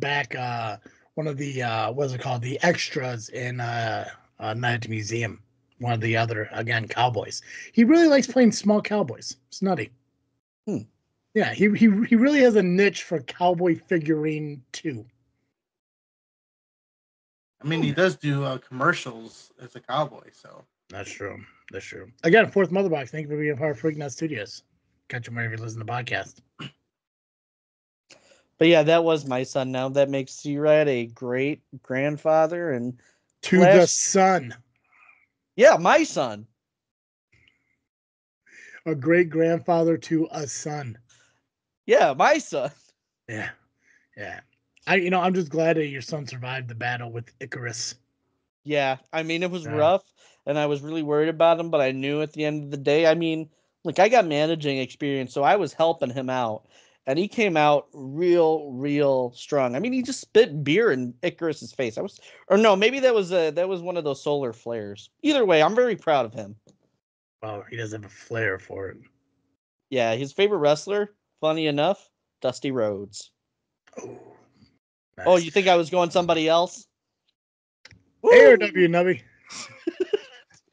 In a singles matchup, we have Kazile of the Cult Classic taking on Brendan Balling. Speaking of douchebags, Donovan Marcellus taking on Josh Moon, who is also part of Cult Classic. You guys ever make up from the Facebook incident, or is he still trying to be better than everyone by being less? Exactly. Yeah. He put out a recent promo, or not a promo, a Facebook post, just boring the shit out of us. I mean, and I guess it comes to a point, like, is it really me? Because it seems like every time ARW gets somebody new, they're just fucking, they're just a piece of shit. I mean, at first it was fucking Judas, and now it's this kid. And this kid is so not rememberable because I don't remember his name now. And I just told you. You literally just told me. That's how forgettable this kid is. Donovan Marcellus, formerly Ruiz. Okay, so Donovan Marcellus, whatever. So he's just like fucking J.R. Lindsay. I'm just gonna change my name every once in a while and try to be more relevant. And I mean, let's be honest, the only thing that got fucking J.R. Lindsay over is the fact that he lost to his fucking ex-girlfriend and he kidnapped a dog. But even now, he's memorable. Now people know who he is. And the one thing he was known for, the fucking Russell Shuffle, he failed at that against fucking Nubby. Man. This is how bad Donovan is. Yes. The Workhorses did more in a week than Donovan did in a year. That I believe. His parents should be ashamed of him. He just taking up space. Mm-hmm. Just be better. Just an all around be a better person. Make us care. Make us care. Fucking make us care. And don't do the whole fucking, come at people about their fucking weight and, dick sucking or whatever other immature young fucking wrestlers are doing by trying to gain cheap heat by doing that. Fucking get into the ring and prove to somebody what you could do and put together a fucking Pac-Man promo. Fucking get it from your fucking heart. Don't sit there like, well, I'm going to make fun of you because you're fat. Big fucking deal. We all know we're fucking fat. It's not clever. It's boring. Fucking boring to me, Donovan. Boring. Anyway, sorry. Go ahead. Speaking of boring, JPH will be taking on Wade Evans. Who's the boring one in that one? I don't know at this yes. point. I don't know, so they're gonna kick my ass if they see this. It's fine. You probably won't get a cupcake anymore. Yeah, no. It isn't. It's good. I'm pretty sure it's gonna be a solid match. I mean, both guys are kind of dicks anyways, and they own it, which you gotta give them respect for that. But you're talking about a former Indiana State champion taking on a former, heavyweight champion, not only SCW, but I think he was also ARW heavyweight champion at one point. Oh, yeah, he was. Actually, not too long ago. Yeah, so it could be a solid fucking matchup. I have no doubt that there's going to be some kind of fucking outside interference, whether it be the workhorses or whatever. But... workhorses in this. You know what? Workhorses, I take that back. I don't think you're boring. I just think you suck. Eggs. I think they're boring, but it's spelled BOAR. Well, they have a board. BOARD. They call it plank. I like the workhorses there we go. in a hate way. The plank has more personality than Donovan. That's true. Yeah, because Donovan's trash. Also, I emote a cupcake and Mikey Peterson. I miss hating you. How you owed a cupcake? Didn't you get a cupcake at their fucking IPW celebration? They didn't give me a cupcake on the Power Hour 4 months ago, and I'm still upset about it. Yeah. Gotcha. They could have emailed it to me. I'm just saying. Did you get a cupcake at the last IPW show, or were you gone? I did, and you know something? I grabbed the cupcake, and I looked at all that frosting, and I thought, that's some yummy frosting. So I just licked the frosting all over because I was just very, very hungry for that specific cupcake. It was good. It was delicious. Are we still talking about pastries? Yes. Okay. Wait, did you eat the cupcake or you just licked the frosting off the top? Oh, I threw the bread. No, I didn't. I ate the whole thing, and I couldn't believe I did. That's proud of me. The way you just described what you did to that fucking cupcake is a story that's not only told by probably a fucking 4-year-old, but somebody who shouldn't be around fucking 4-year-olds. All right. Devil's advocate. Okay. Oreo cookies, right? They had the frosting in the middle. Okay. Who doesn't twist the cookie to get the frosting and lick it? You are a sad, strange little man, Travis. No. I don't if I had milk. Oh my God. Do you put it on a fork first and dip it in there? No. Dude, trust me. You want to change your fucking life? Take the fucking cookie and shove a fork into the fucking frosting part and dip that whole fucking cookie into the milk. Swear to fucking God. You get the entire submersion of your fucking cookie in the milk without putting your fucking fingers in the milk. I'd hate to see how you eat peanut butter cups. I fucking bite them. Dude, trust me. Do you have Oreos in your fucking house? I'm fresh out. Shut the fuck up, Pacman. This is a serious conversation with Nubby now. Do you have Oreos in your house? Of course I do. Do you have milk? I have milk. Do you own a fork? I have many forks. Try it. It's a fucking game changer, bro. I know you're gonna say like this is so fucking stupid, and you may come back next week because I'm gonna encourage you to try this, and you may come back next week and fucking tell me like, oh yeah, no, that was so fucking stupid, but deep down in your heart it was gonna be the greatest experience of your fucking life. I'm just saying. Maybe I can make that a Nubby exclusive. There you go. I tell you, dude, trust me. I get it. It's a waste of it's dirty in a fucking fork. But when you're able to submerge the entire fucking cookie into the milk and just fucking bite it off without getting your fucking fingers in the milk, it's a game changer. And I know you'll fucking love it. What Pac-Man did to that fucking cupcake, however, should not be done in fucking public, and shame on you. Well, now we got the show name. Fork in the Cookie. God, yeah. Babe Breeze bitches and cookies. Yeah. Speaking of bitches, Eric Schultz. Oh, come on, man. He's not that bad. And Nick Diamond, the ARW heavyweight champion, will be taking on Greg Glover and James Creed. You know what bugs me the most about Schultz and Nick Diamond? And this actually goes to my whole point of characters being different in different places, is the fact that they are a tag team in ARW, but it's not recognized anywhere else. And that bugs me.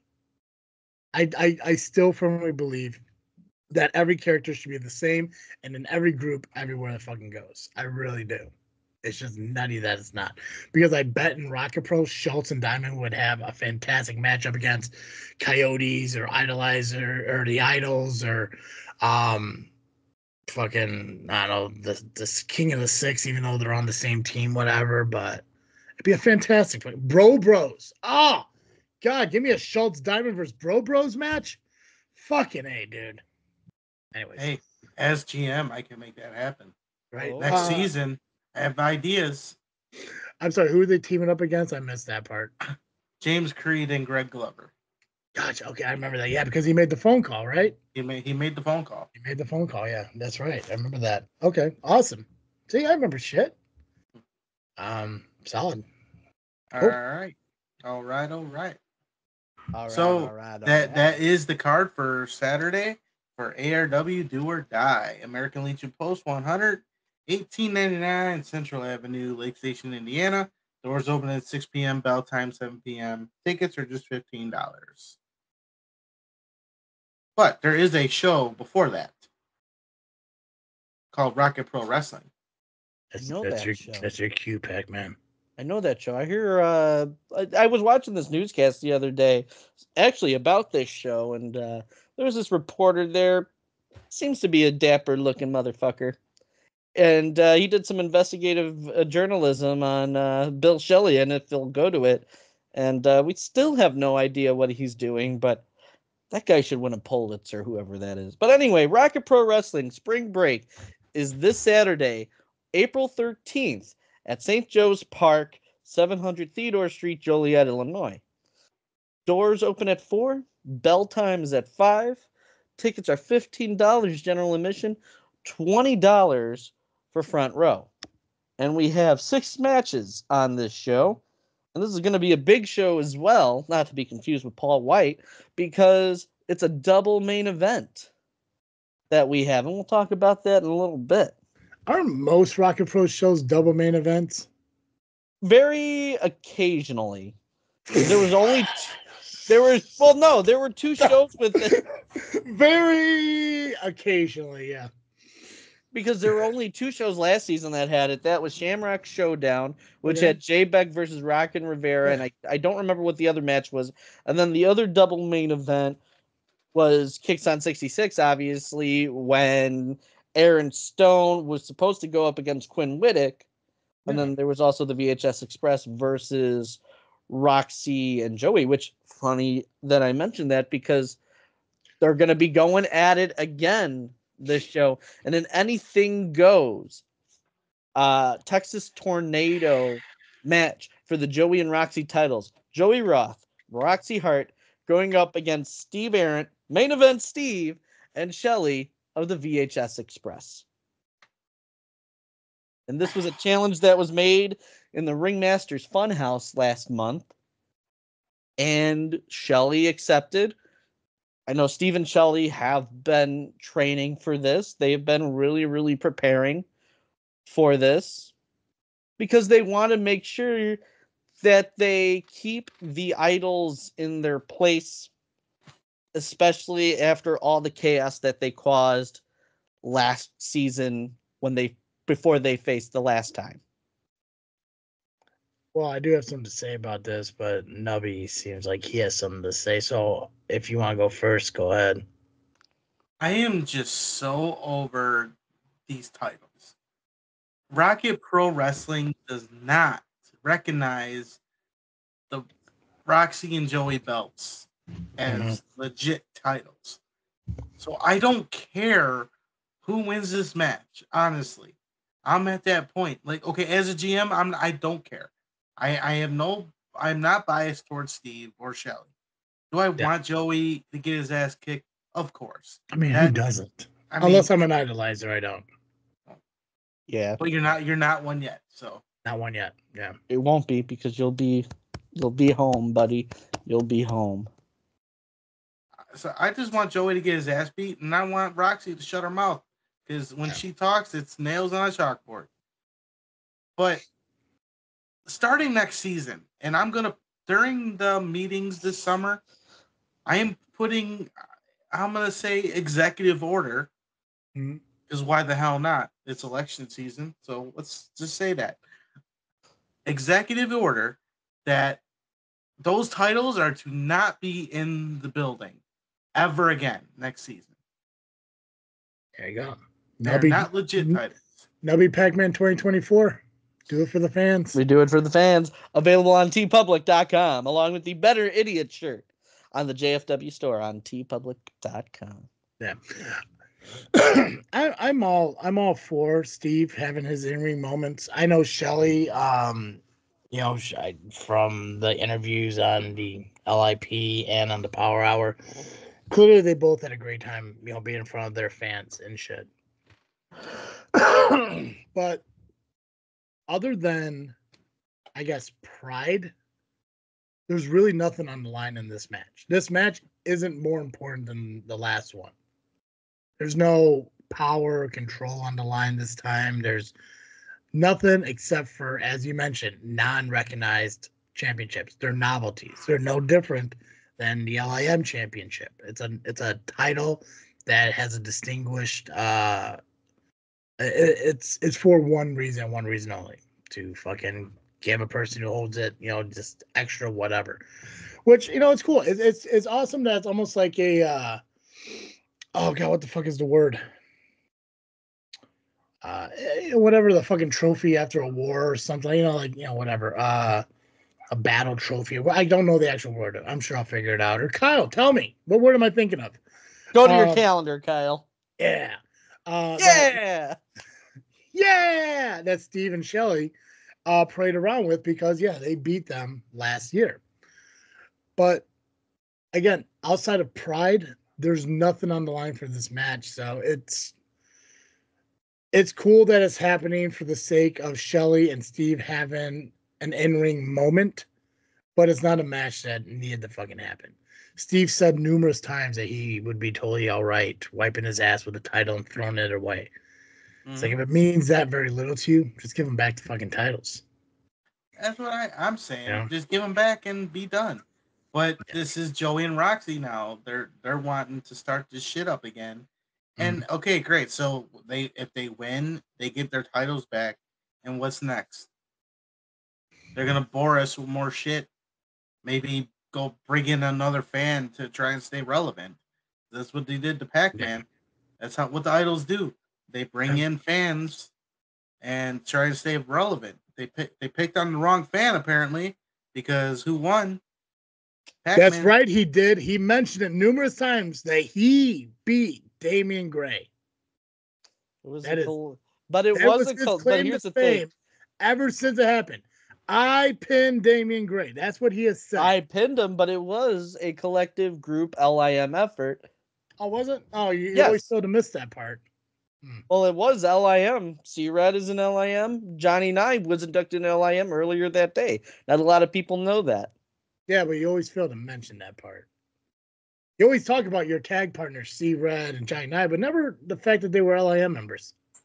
They are LIM members. They are. That's true. I hope they have a great match. Like I said, I hope to be there. I got personal shit that in my life that I got to deal with that may prevent me from being there. But if I'm going for any reason, it is to see Steve in the ring and having his match, because regardless of what people believe him about being a wrestler or not being a wrestler, he's still fucking entertaining. And it's a match I'm going to enjoy seeing. It would mean more if there was something on the line for it, but there really just isn't, other than novelties, so. But awesome. Well, hey, it's a great match to start out with. What else is on this card? Oh yeah. Also, fucking Maximus Orion mentioning on the LIP that there's people in the back ready to run in and save the day if the idols fucking interfere. What's the problem with banning people from fucking ringside? Like,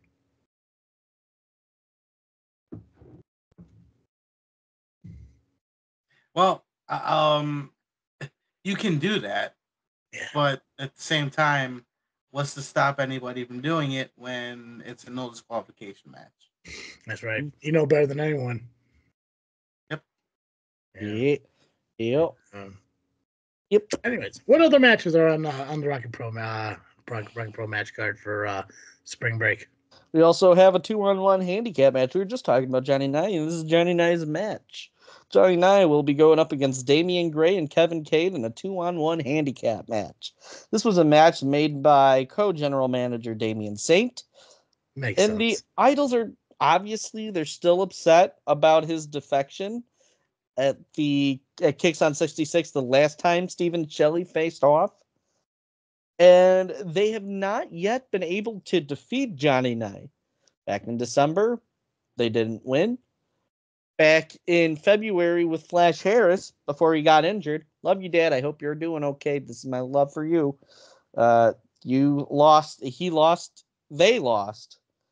The Idols. Pronouns, pal. Against Flash. And Flash is now injured. So now Johnny's got to do this all on his own against two competitors, which I've shared the ring with, and they are tough guys willing to do whatever it takes. What does Damian Saint expect to happen booking this match? Like he doesn't really have a dog in the fight in this anymore. No. So what? So it can't be pettiness. Like, I'm not understanding like why this is happening. He's allowing it. Yeah, and I know you guys don't have like veto powers over each other. You know, if one books something, it just happens. So I know it's not like you go and say, no, this isn't happening. He booked it, it's happening, it's finalized and official. It just makes no sense because the Undeniable and the Idols aren't the same group, you know, and the only connection they really have is Damian Saint was appointed general manager after the Idols won, 2 years ago? And he really hasn't done, I mean, obviously I wasn't there at the very beginning, but I've seen like a trickle-down effect about how much Damian Saint gives them. But to me, it just doesn't make sense. I mean, fuck, if he wanted to, he could have stuck Pac-Man in a fucking handicap match. He didn't, thank God. But what does he achieve from putting Johnny Nye in this? Because he has no beef with Johnny Nye. Johnny Nye's not going after the Undeniable. No, not yet. I mean, I'm sure he will now. Oh yeah, and I'll let him do it.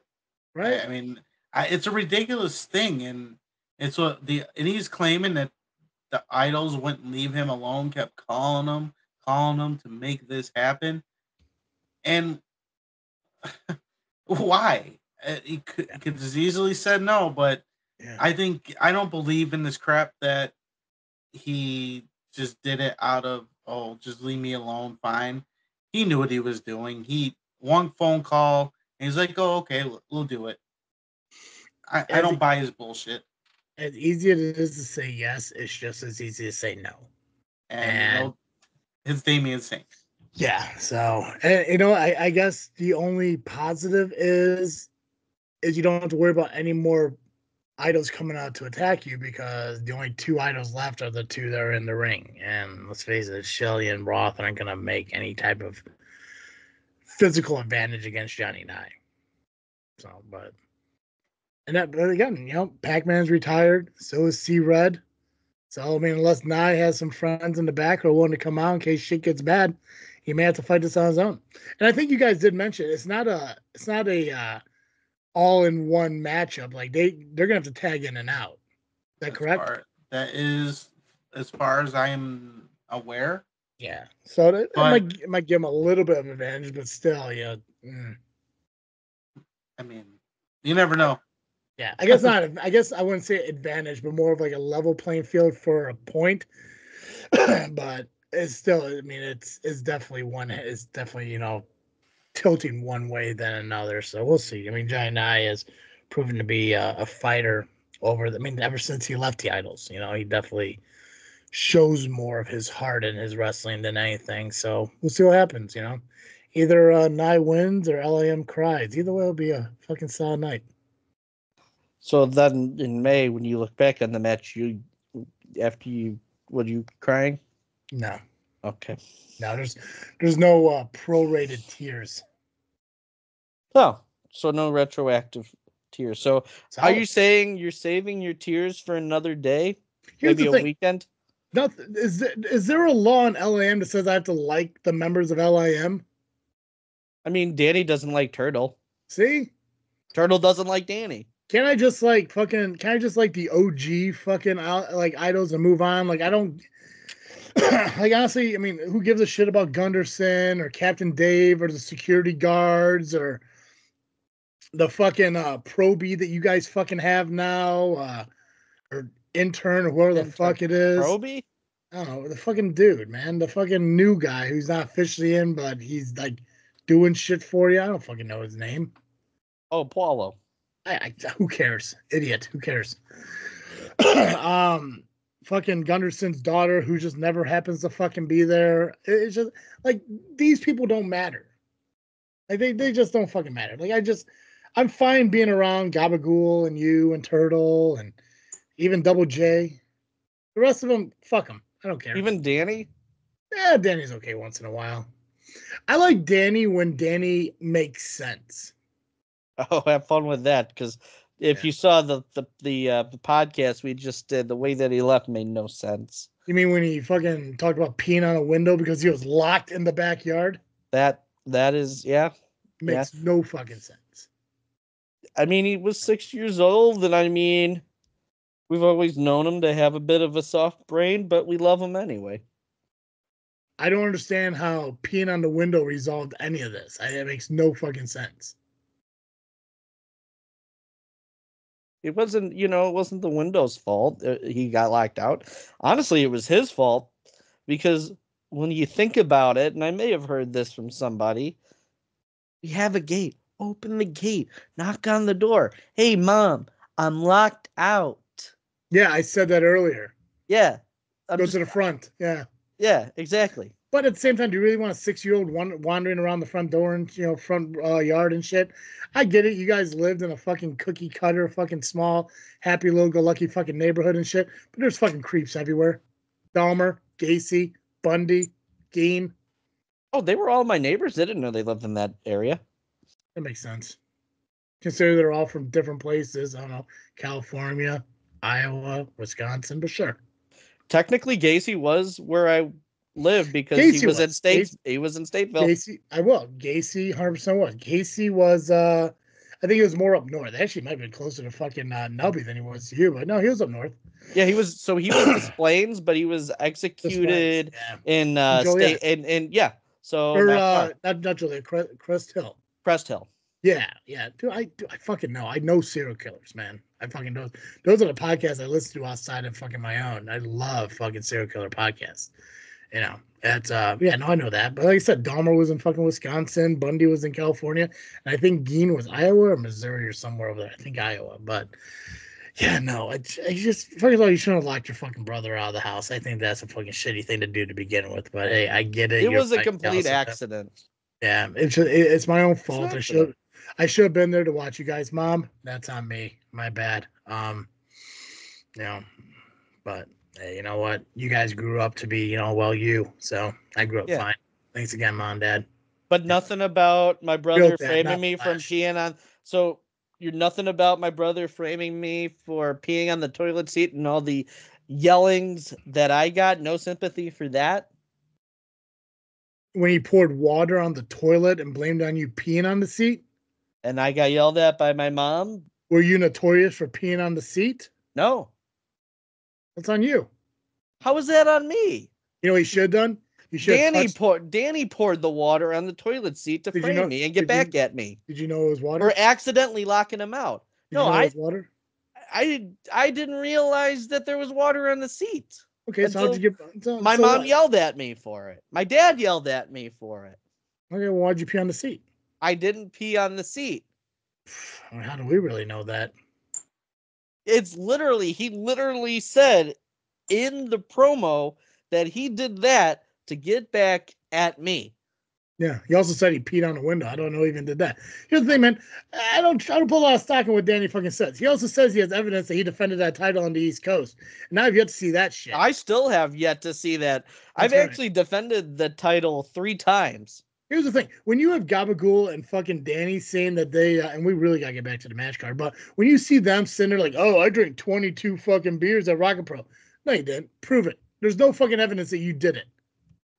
I don't believe it. I call bullshit. That's how I know I could beat them, because there's no true number to anything they're fucking saying. They're fucking stuffing the fucking ballot box, if you will. Hashtag Florida.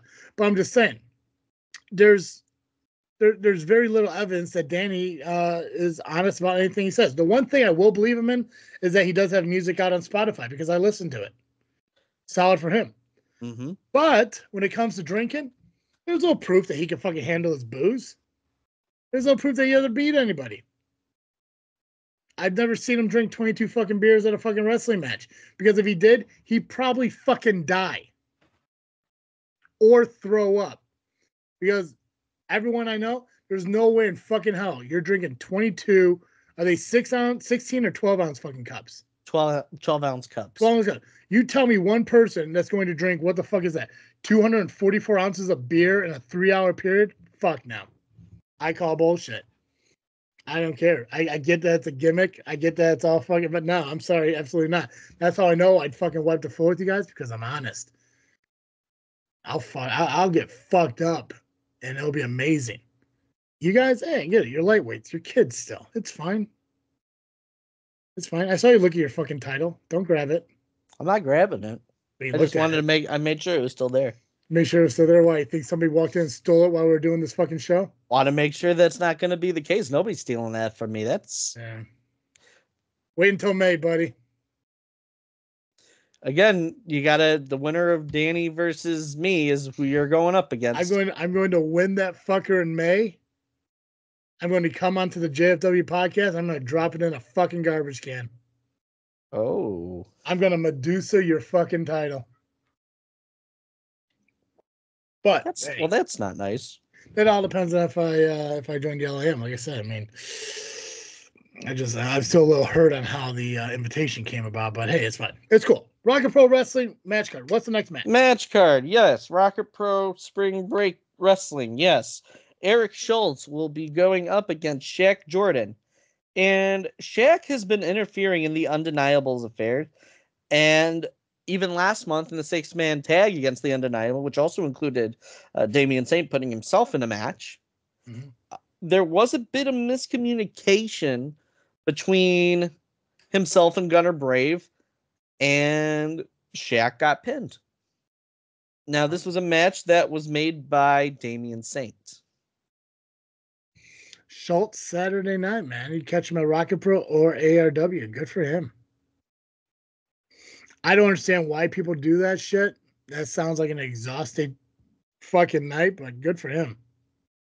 Well, I'm sure he'll be in the main event at one show, and he'll probably start this show. So, well, it would definitely have to be the opener of Rocket Pro main event at ARW, because if it's the other way around, he ain't fucking making it. No. I mean, Joliet to Lake Station, yeah, sure, it's fucking a straight shot from 80. Still, though. Speaking of Eric Schultz, Mr. Pacman. Yes, Mr. Nubby. I think you have something to explain. Mr. Nubby. Yeah, so I know there's a lot of conversation on the interwebs, about me lately, and yeah, you know what? I will admit it. You.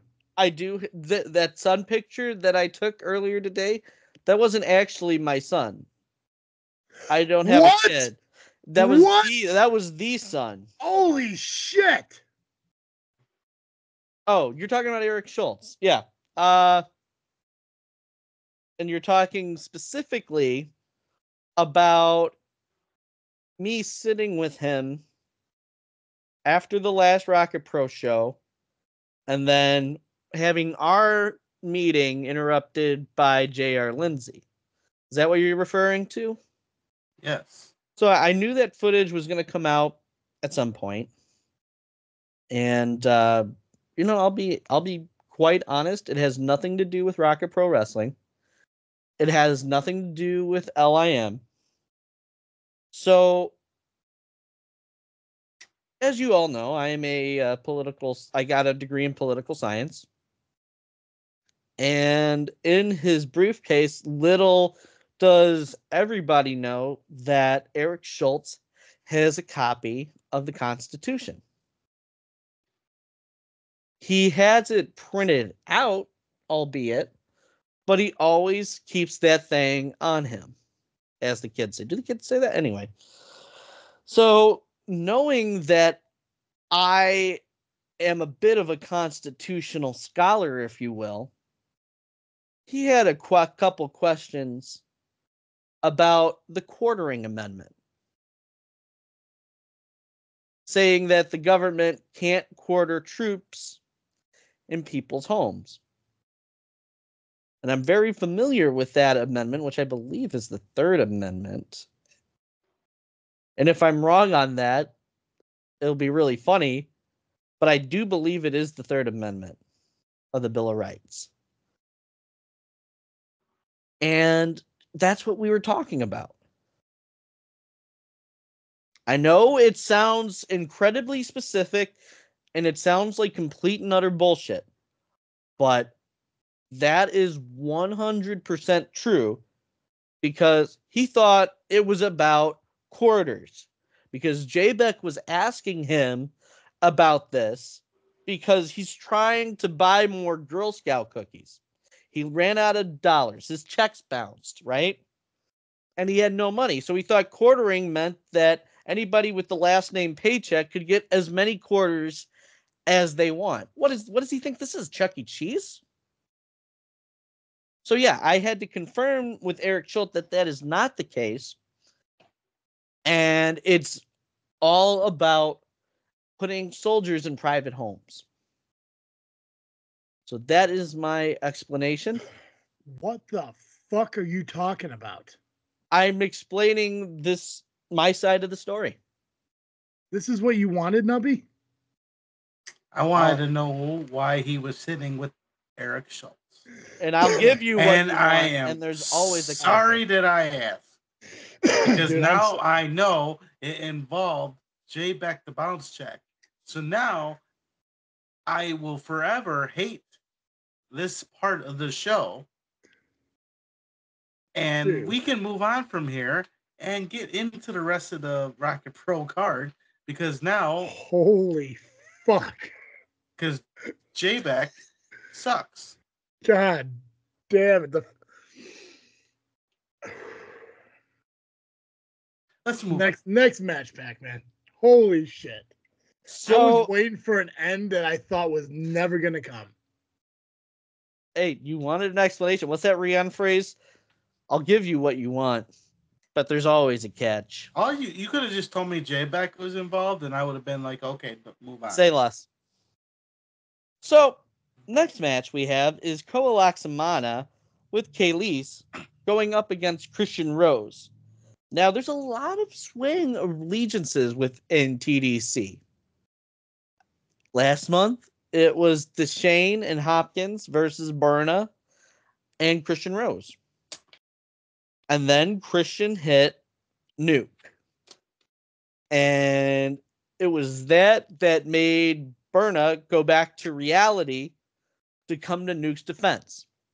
And after all of that happened, Nuke came to the back and told them, quote, they all need to do something fucking about it, or else he was going to take care of it himself.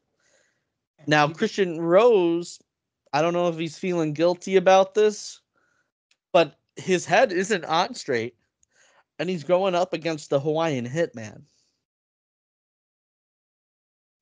So Nuke came to me and wanted to request somebody to face Christian Rose at this show.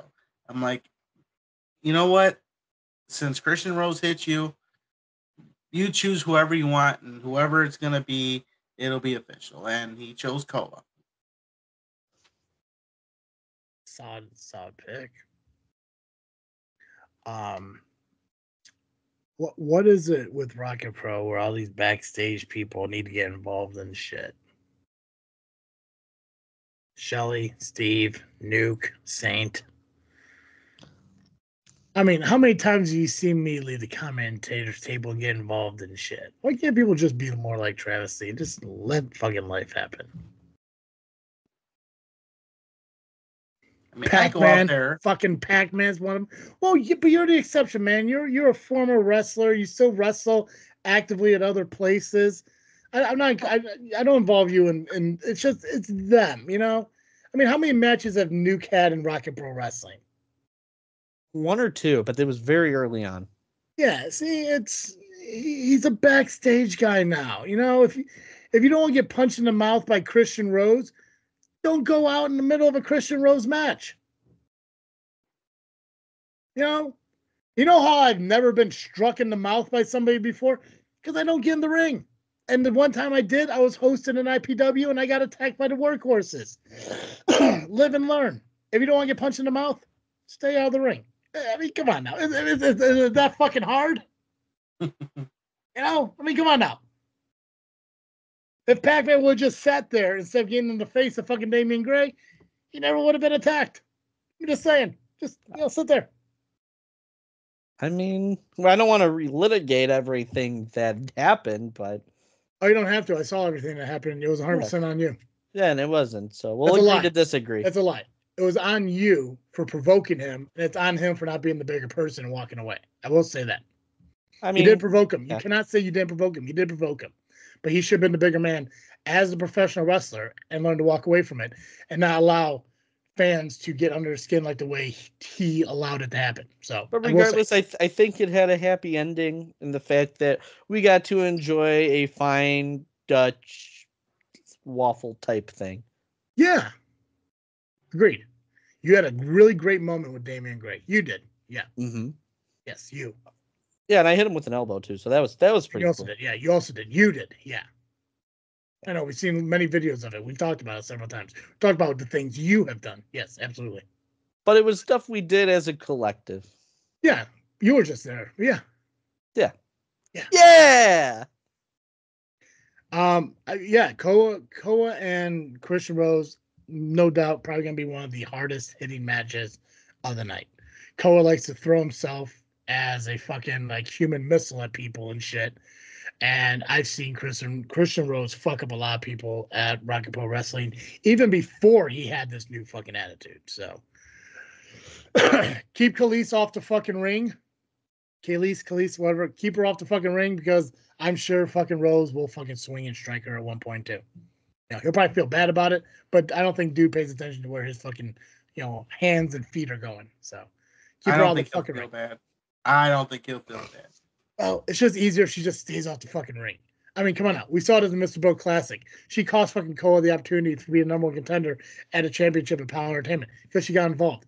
Stop getting involved. Just be out there. Look pretty. Hit your fucking sticks together. Walk around, fucking people ogle you. Fucking just, that's what it is. Just stop. Stop getting involved. Don't do it. So, yeah. Which, again, I know she's a tough fucking person, but still, stop getting involved. Anyways, go ahead. We also have a contract signing at this show for a match between the Ryan Matthews and Maximus Orion. I thought that was in May. Done. Nope. There is going to be a match in May, and they're going to be signing the contract for it. What? Let's look at it this way. Right? So sure. back in September, during the rematch between Rion and Maximus for the Intercounty Championship, Ryan interfered and caused the disqualification, costing Maximus the match. Okay. And throughout the season, the Undeniable have been going after Maximus, costing him a match with Damian Gray in October by Eric Schultz dressing as The Undertaker. Okay. Yeah, I remember that. And there was the bouncy ball match in December, the Battle Balls. I was there. Saw it. Yep. Yeah. And they've been going back and forth all about Fortnite. They had Pick Your Poison last month. Yeah. Where they picked each other's opponents. Okay. Ryan attacked Maximus in his own home at one point. Yeah, I saw the footage. Yeah. Mm-hmm. Yeah. So this is something that's been heating up, and no matter what people do, it's not going away. Okay. What title's on the line? There is no title on the line. What's the special stipulation for the match? We don't know.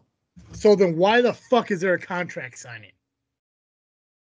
It's a big match. It's a high stakes. How is that a big match? It's a high stakes. The only reason there's a contract signing is because the dude owns the fucking company. It's Be honest about it. There's no high stakes. There isn't. No, it is a high stakes. Why? Because Wild Card is going to be there from Fortnite. Wild Card from Fortnite. What does that matter? It's high stakes. What does high stakes mean? Dude, I don't play fucking Fortnite. If you're playing some kind of pun right now, I have it's not a pun. Well, it's not a pun I made. What is it? What do you mean by high stakes? Nothing's on the line, and there's no definitive fucking match stipulation. So unless you tell me something special about this match, other than the fact that some character from a video game is going to be there, the only reason this contract signing is happening is because Maximus Orion owns the company and he needs fucking spotlight. So tell me why this match is important. So here's actually a good way to transition this. The flyer was released today for this, and Nubby, you're on it with Damian Saint. Why are you transitioning this? You didn't answer my question. Because I want to get some context on this now that I'm thinking about it a little more. That's fine, but you still have yet to answer me. What do you mean by high stakes when it comes to whatever character is going to be from Fortnite? Hey, I'm just reading off the cards. Don't so the messenger. What is high? Is this a pun off of? It's a Fortnite pun. It is a Fortnite pun. Explain it. I don't play Fortnite as often. Only one man can explain this, and that's Maximus Orion. And he doesn't listen to the show, so I'll never get an answer on why this is high stakes. He did mention on the LIP about what's happening. I still have yet to see the contract, so I don't know what's in it, and I don't know the stipulations. I don't know if I need to add stuff to it, if they need to add stuff to it. There's supposed to be a meeting this week. Pacman has if it was discussed on the LIP, then Pacman should be able to pull up and we could hear it. Do we have time for that? We'll be fine. If we go over, I'll fucking convert it a different way. I'm fine with it. Because that's what I'm saying. Unless you can prove to me this is nothing more than just an owner trying to get spotlight on him, it makes no fucking sense that this is a contract signing. It makes no fucking sense to me. And like I said, I don't want to be the dick about it. I get it. If I had my own company, I'd want to have the spotlight on me too. But it just doesn't make sense that there's a contract signing for a one-on-one match for a feud that hasn't really been relevant other than fucking fighting back and forth. Nothing else. No titles. No if you win, I quit. Blah blah blah. Nothing. So tell me why this is important. And I found the clip, so I will play it. Yeah, thank you. Want to tell us a little bit about what this contract signing is all about? Well, yep, there you go. So obviously I have a few strings that I can pull via Epic Games and Fortnite because of my connections. So not only did I have the Black Knight at Shamrock Showdown, but now I need somebody that's going to mediate this contract signing the way that it's supposed to be. And the only person that I could think that, for a price would be willing to do it would be Wildcard. He's very good with this kind of thing. High stakes, obviously, lots of, I'm trying to think of the right word here. He's used to working by himself to take down large amounts of people, right? That is what I'm doing with the Undeniable. And he knows that. I'm kind of screwed in this situation. Now, I will have Turtle out there, but I don't throw my ownership power around the way that Saint throws his GM power around. So at the snap of his fingers, I could have Schultz, Steve Michaels, the Kings of Six, all out there. And I have not been like, okay, well, where's Aaron Stone? Well, he's getting ready for a match. Where's this guy? Where's this guy? Where's this guy? So I need somebody out there on my side other than Turtle. So this is the only guy I could think to get. Now, I can't say too much more than that. We're just going to have to see how the contract signing goes. Jesus Christ. It's a zoom in of Turtle's face. I did not need to see Turtle's nose hairs. I didn't mean to zoom that far, Mix. There's no more straw. The technology. Yeah, we got the straw out from the news. This is called, this is like high definition, all right? Oh, we got the point. That's enough of that. Okay, so that didn't answer my question at all. Yep, we still don't know what it is. But here's the real question about this. About a year ago, right? there was another contract signing. Damian Saint's going to be involved, not just in this one, but he wasn't also involved in the last one. Who's going to be turned into an inanimate object this year? That's my question. Why, Giggle's not going to be there? He's busy fixing the roller coasters up at Indiana Beach. Somebody's got to show us there's more than just corn in Indiana. I don't know. It doesn't make sense to me. I mean, have a contract signed. That's fine. That's cool. It honestly, other than Maximus Orion needing to have a moment on a Rocket Pro show, it makes no sense that the contract sign's happening. And if that makes me the dick and that sours me in the eyes of the Shellys, so be it. But as a wrestling fan, the contract signing, if there's nothing at stake other than a pun for the guy, it just doesn't make sense to me. It's lackluster.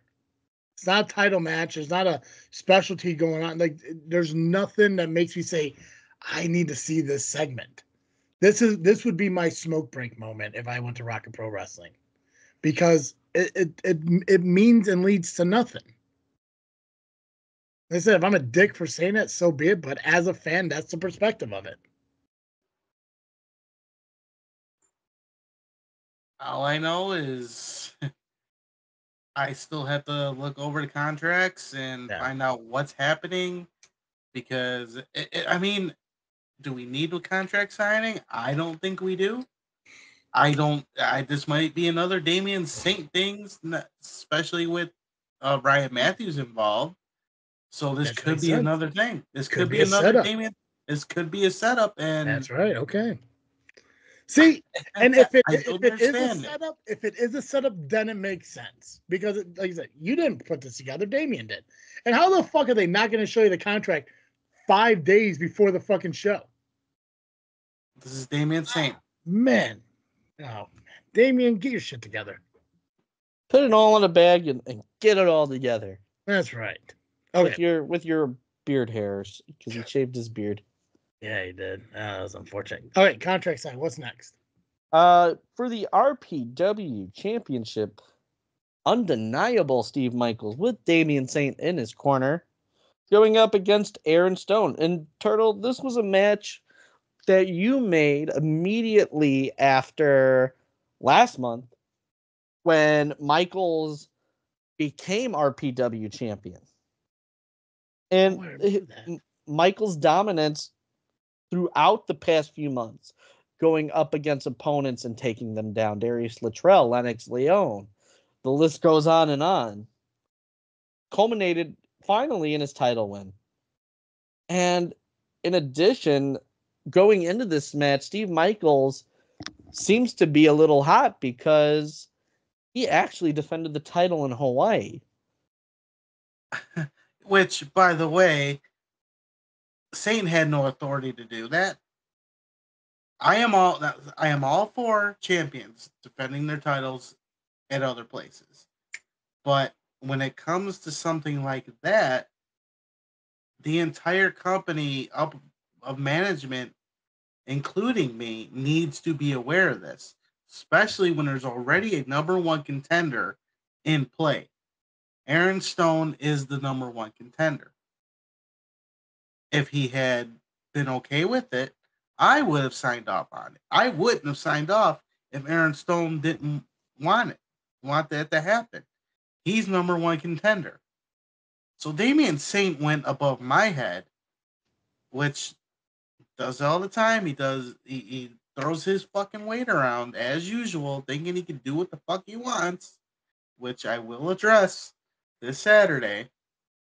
I'm gonna be addressing a lot with that man. Let me tell you, it was wrong of him to do that, and it's a disrespectful to Rocket Pro Wrestling and to the number one contender Aaron Stone, and just completely against the rules.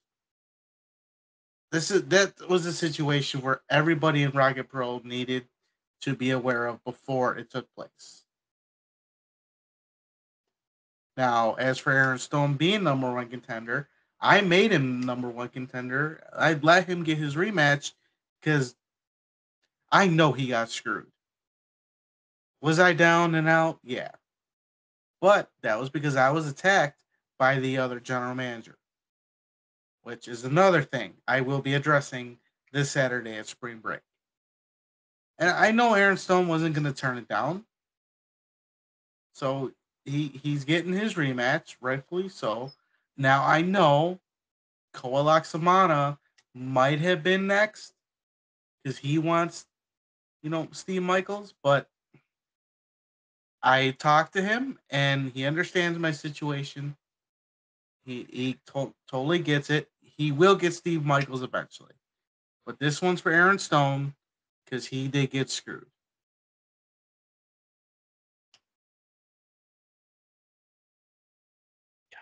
I fucking love GM fucking Nubby.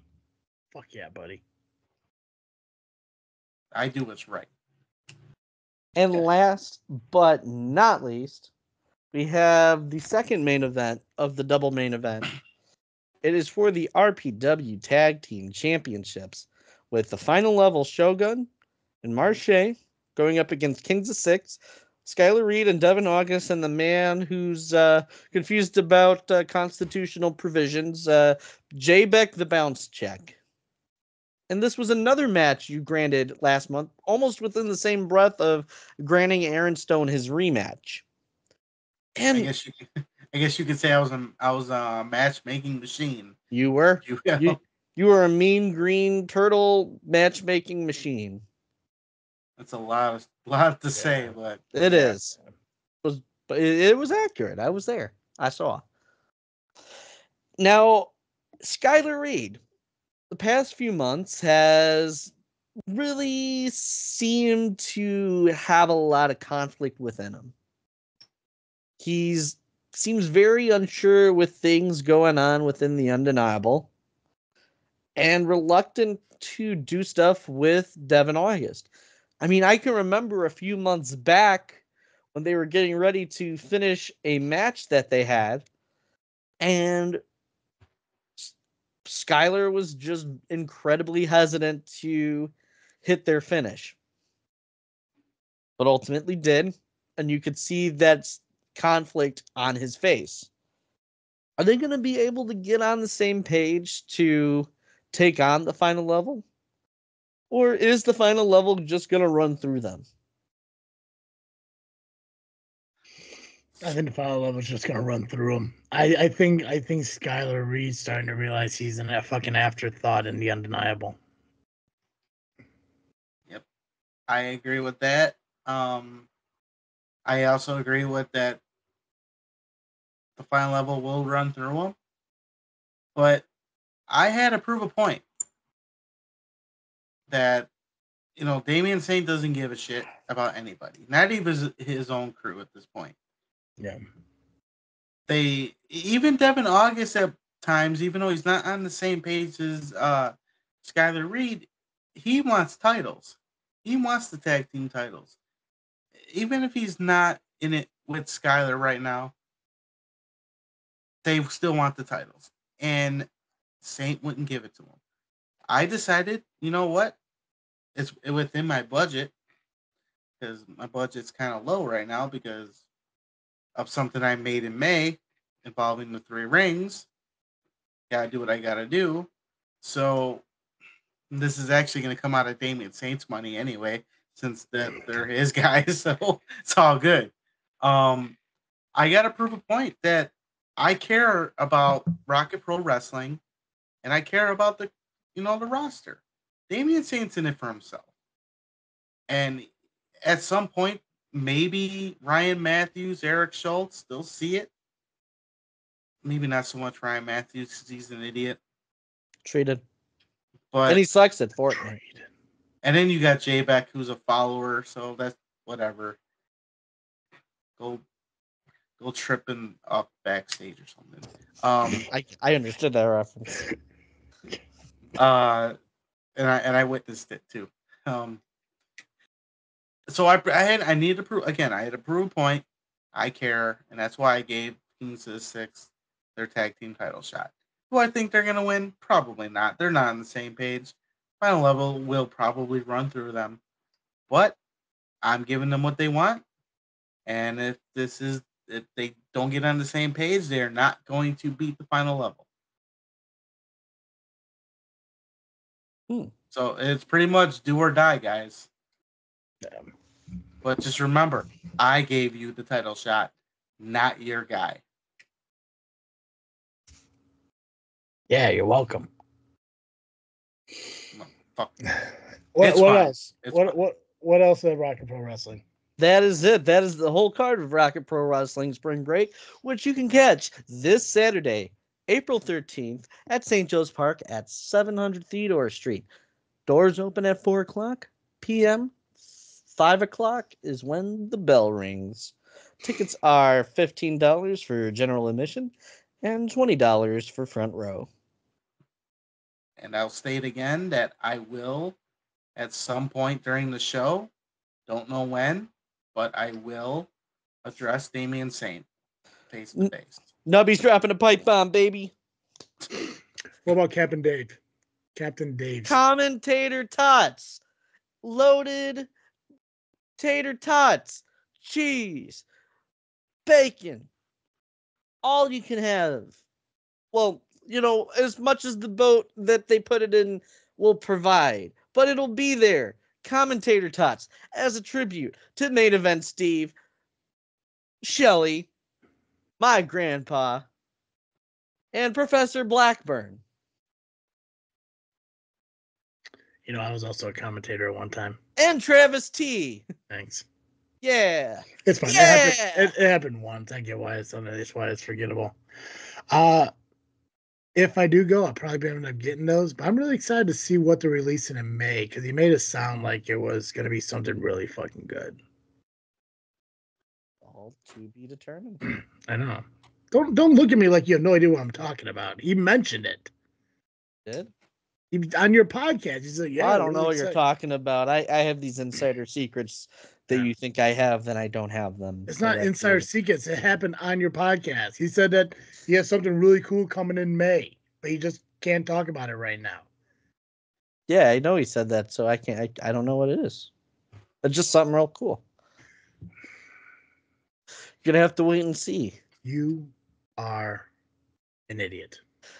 Better idiot. With the belt, I decided not to show, and I've had a lot of restraint. I just want to say that. You have 30 days not to piss me off because I will bail on this fucking LIM idea. Oh, so you're telling me there's a chance? There's a chance. I've been saying that. So you're saying you might go to that? I'm saying I might go to that. Oh. Well, actually, you may go to that because the show's in May. Oh. I'm not going. I'm May the 4th. Yeah. I decided I'm not going because of what you just did. What did I do? You existed. That's your fucking problem. I can't help it. I haven't died yet. You continue to be you on a daily fucking basis. This is why me and your mother have a problem with you.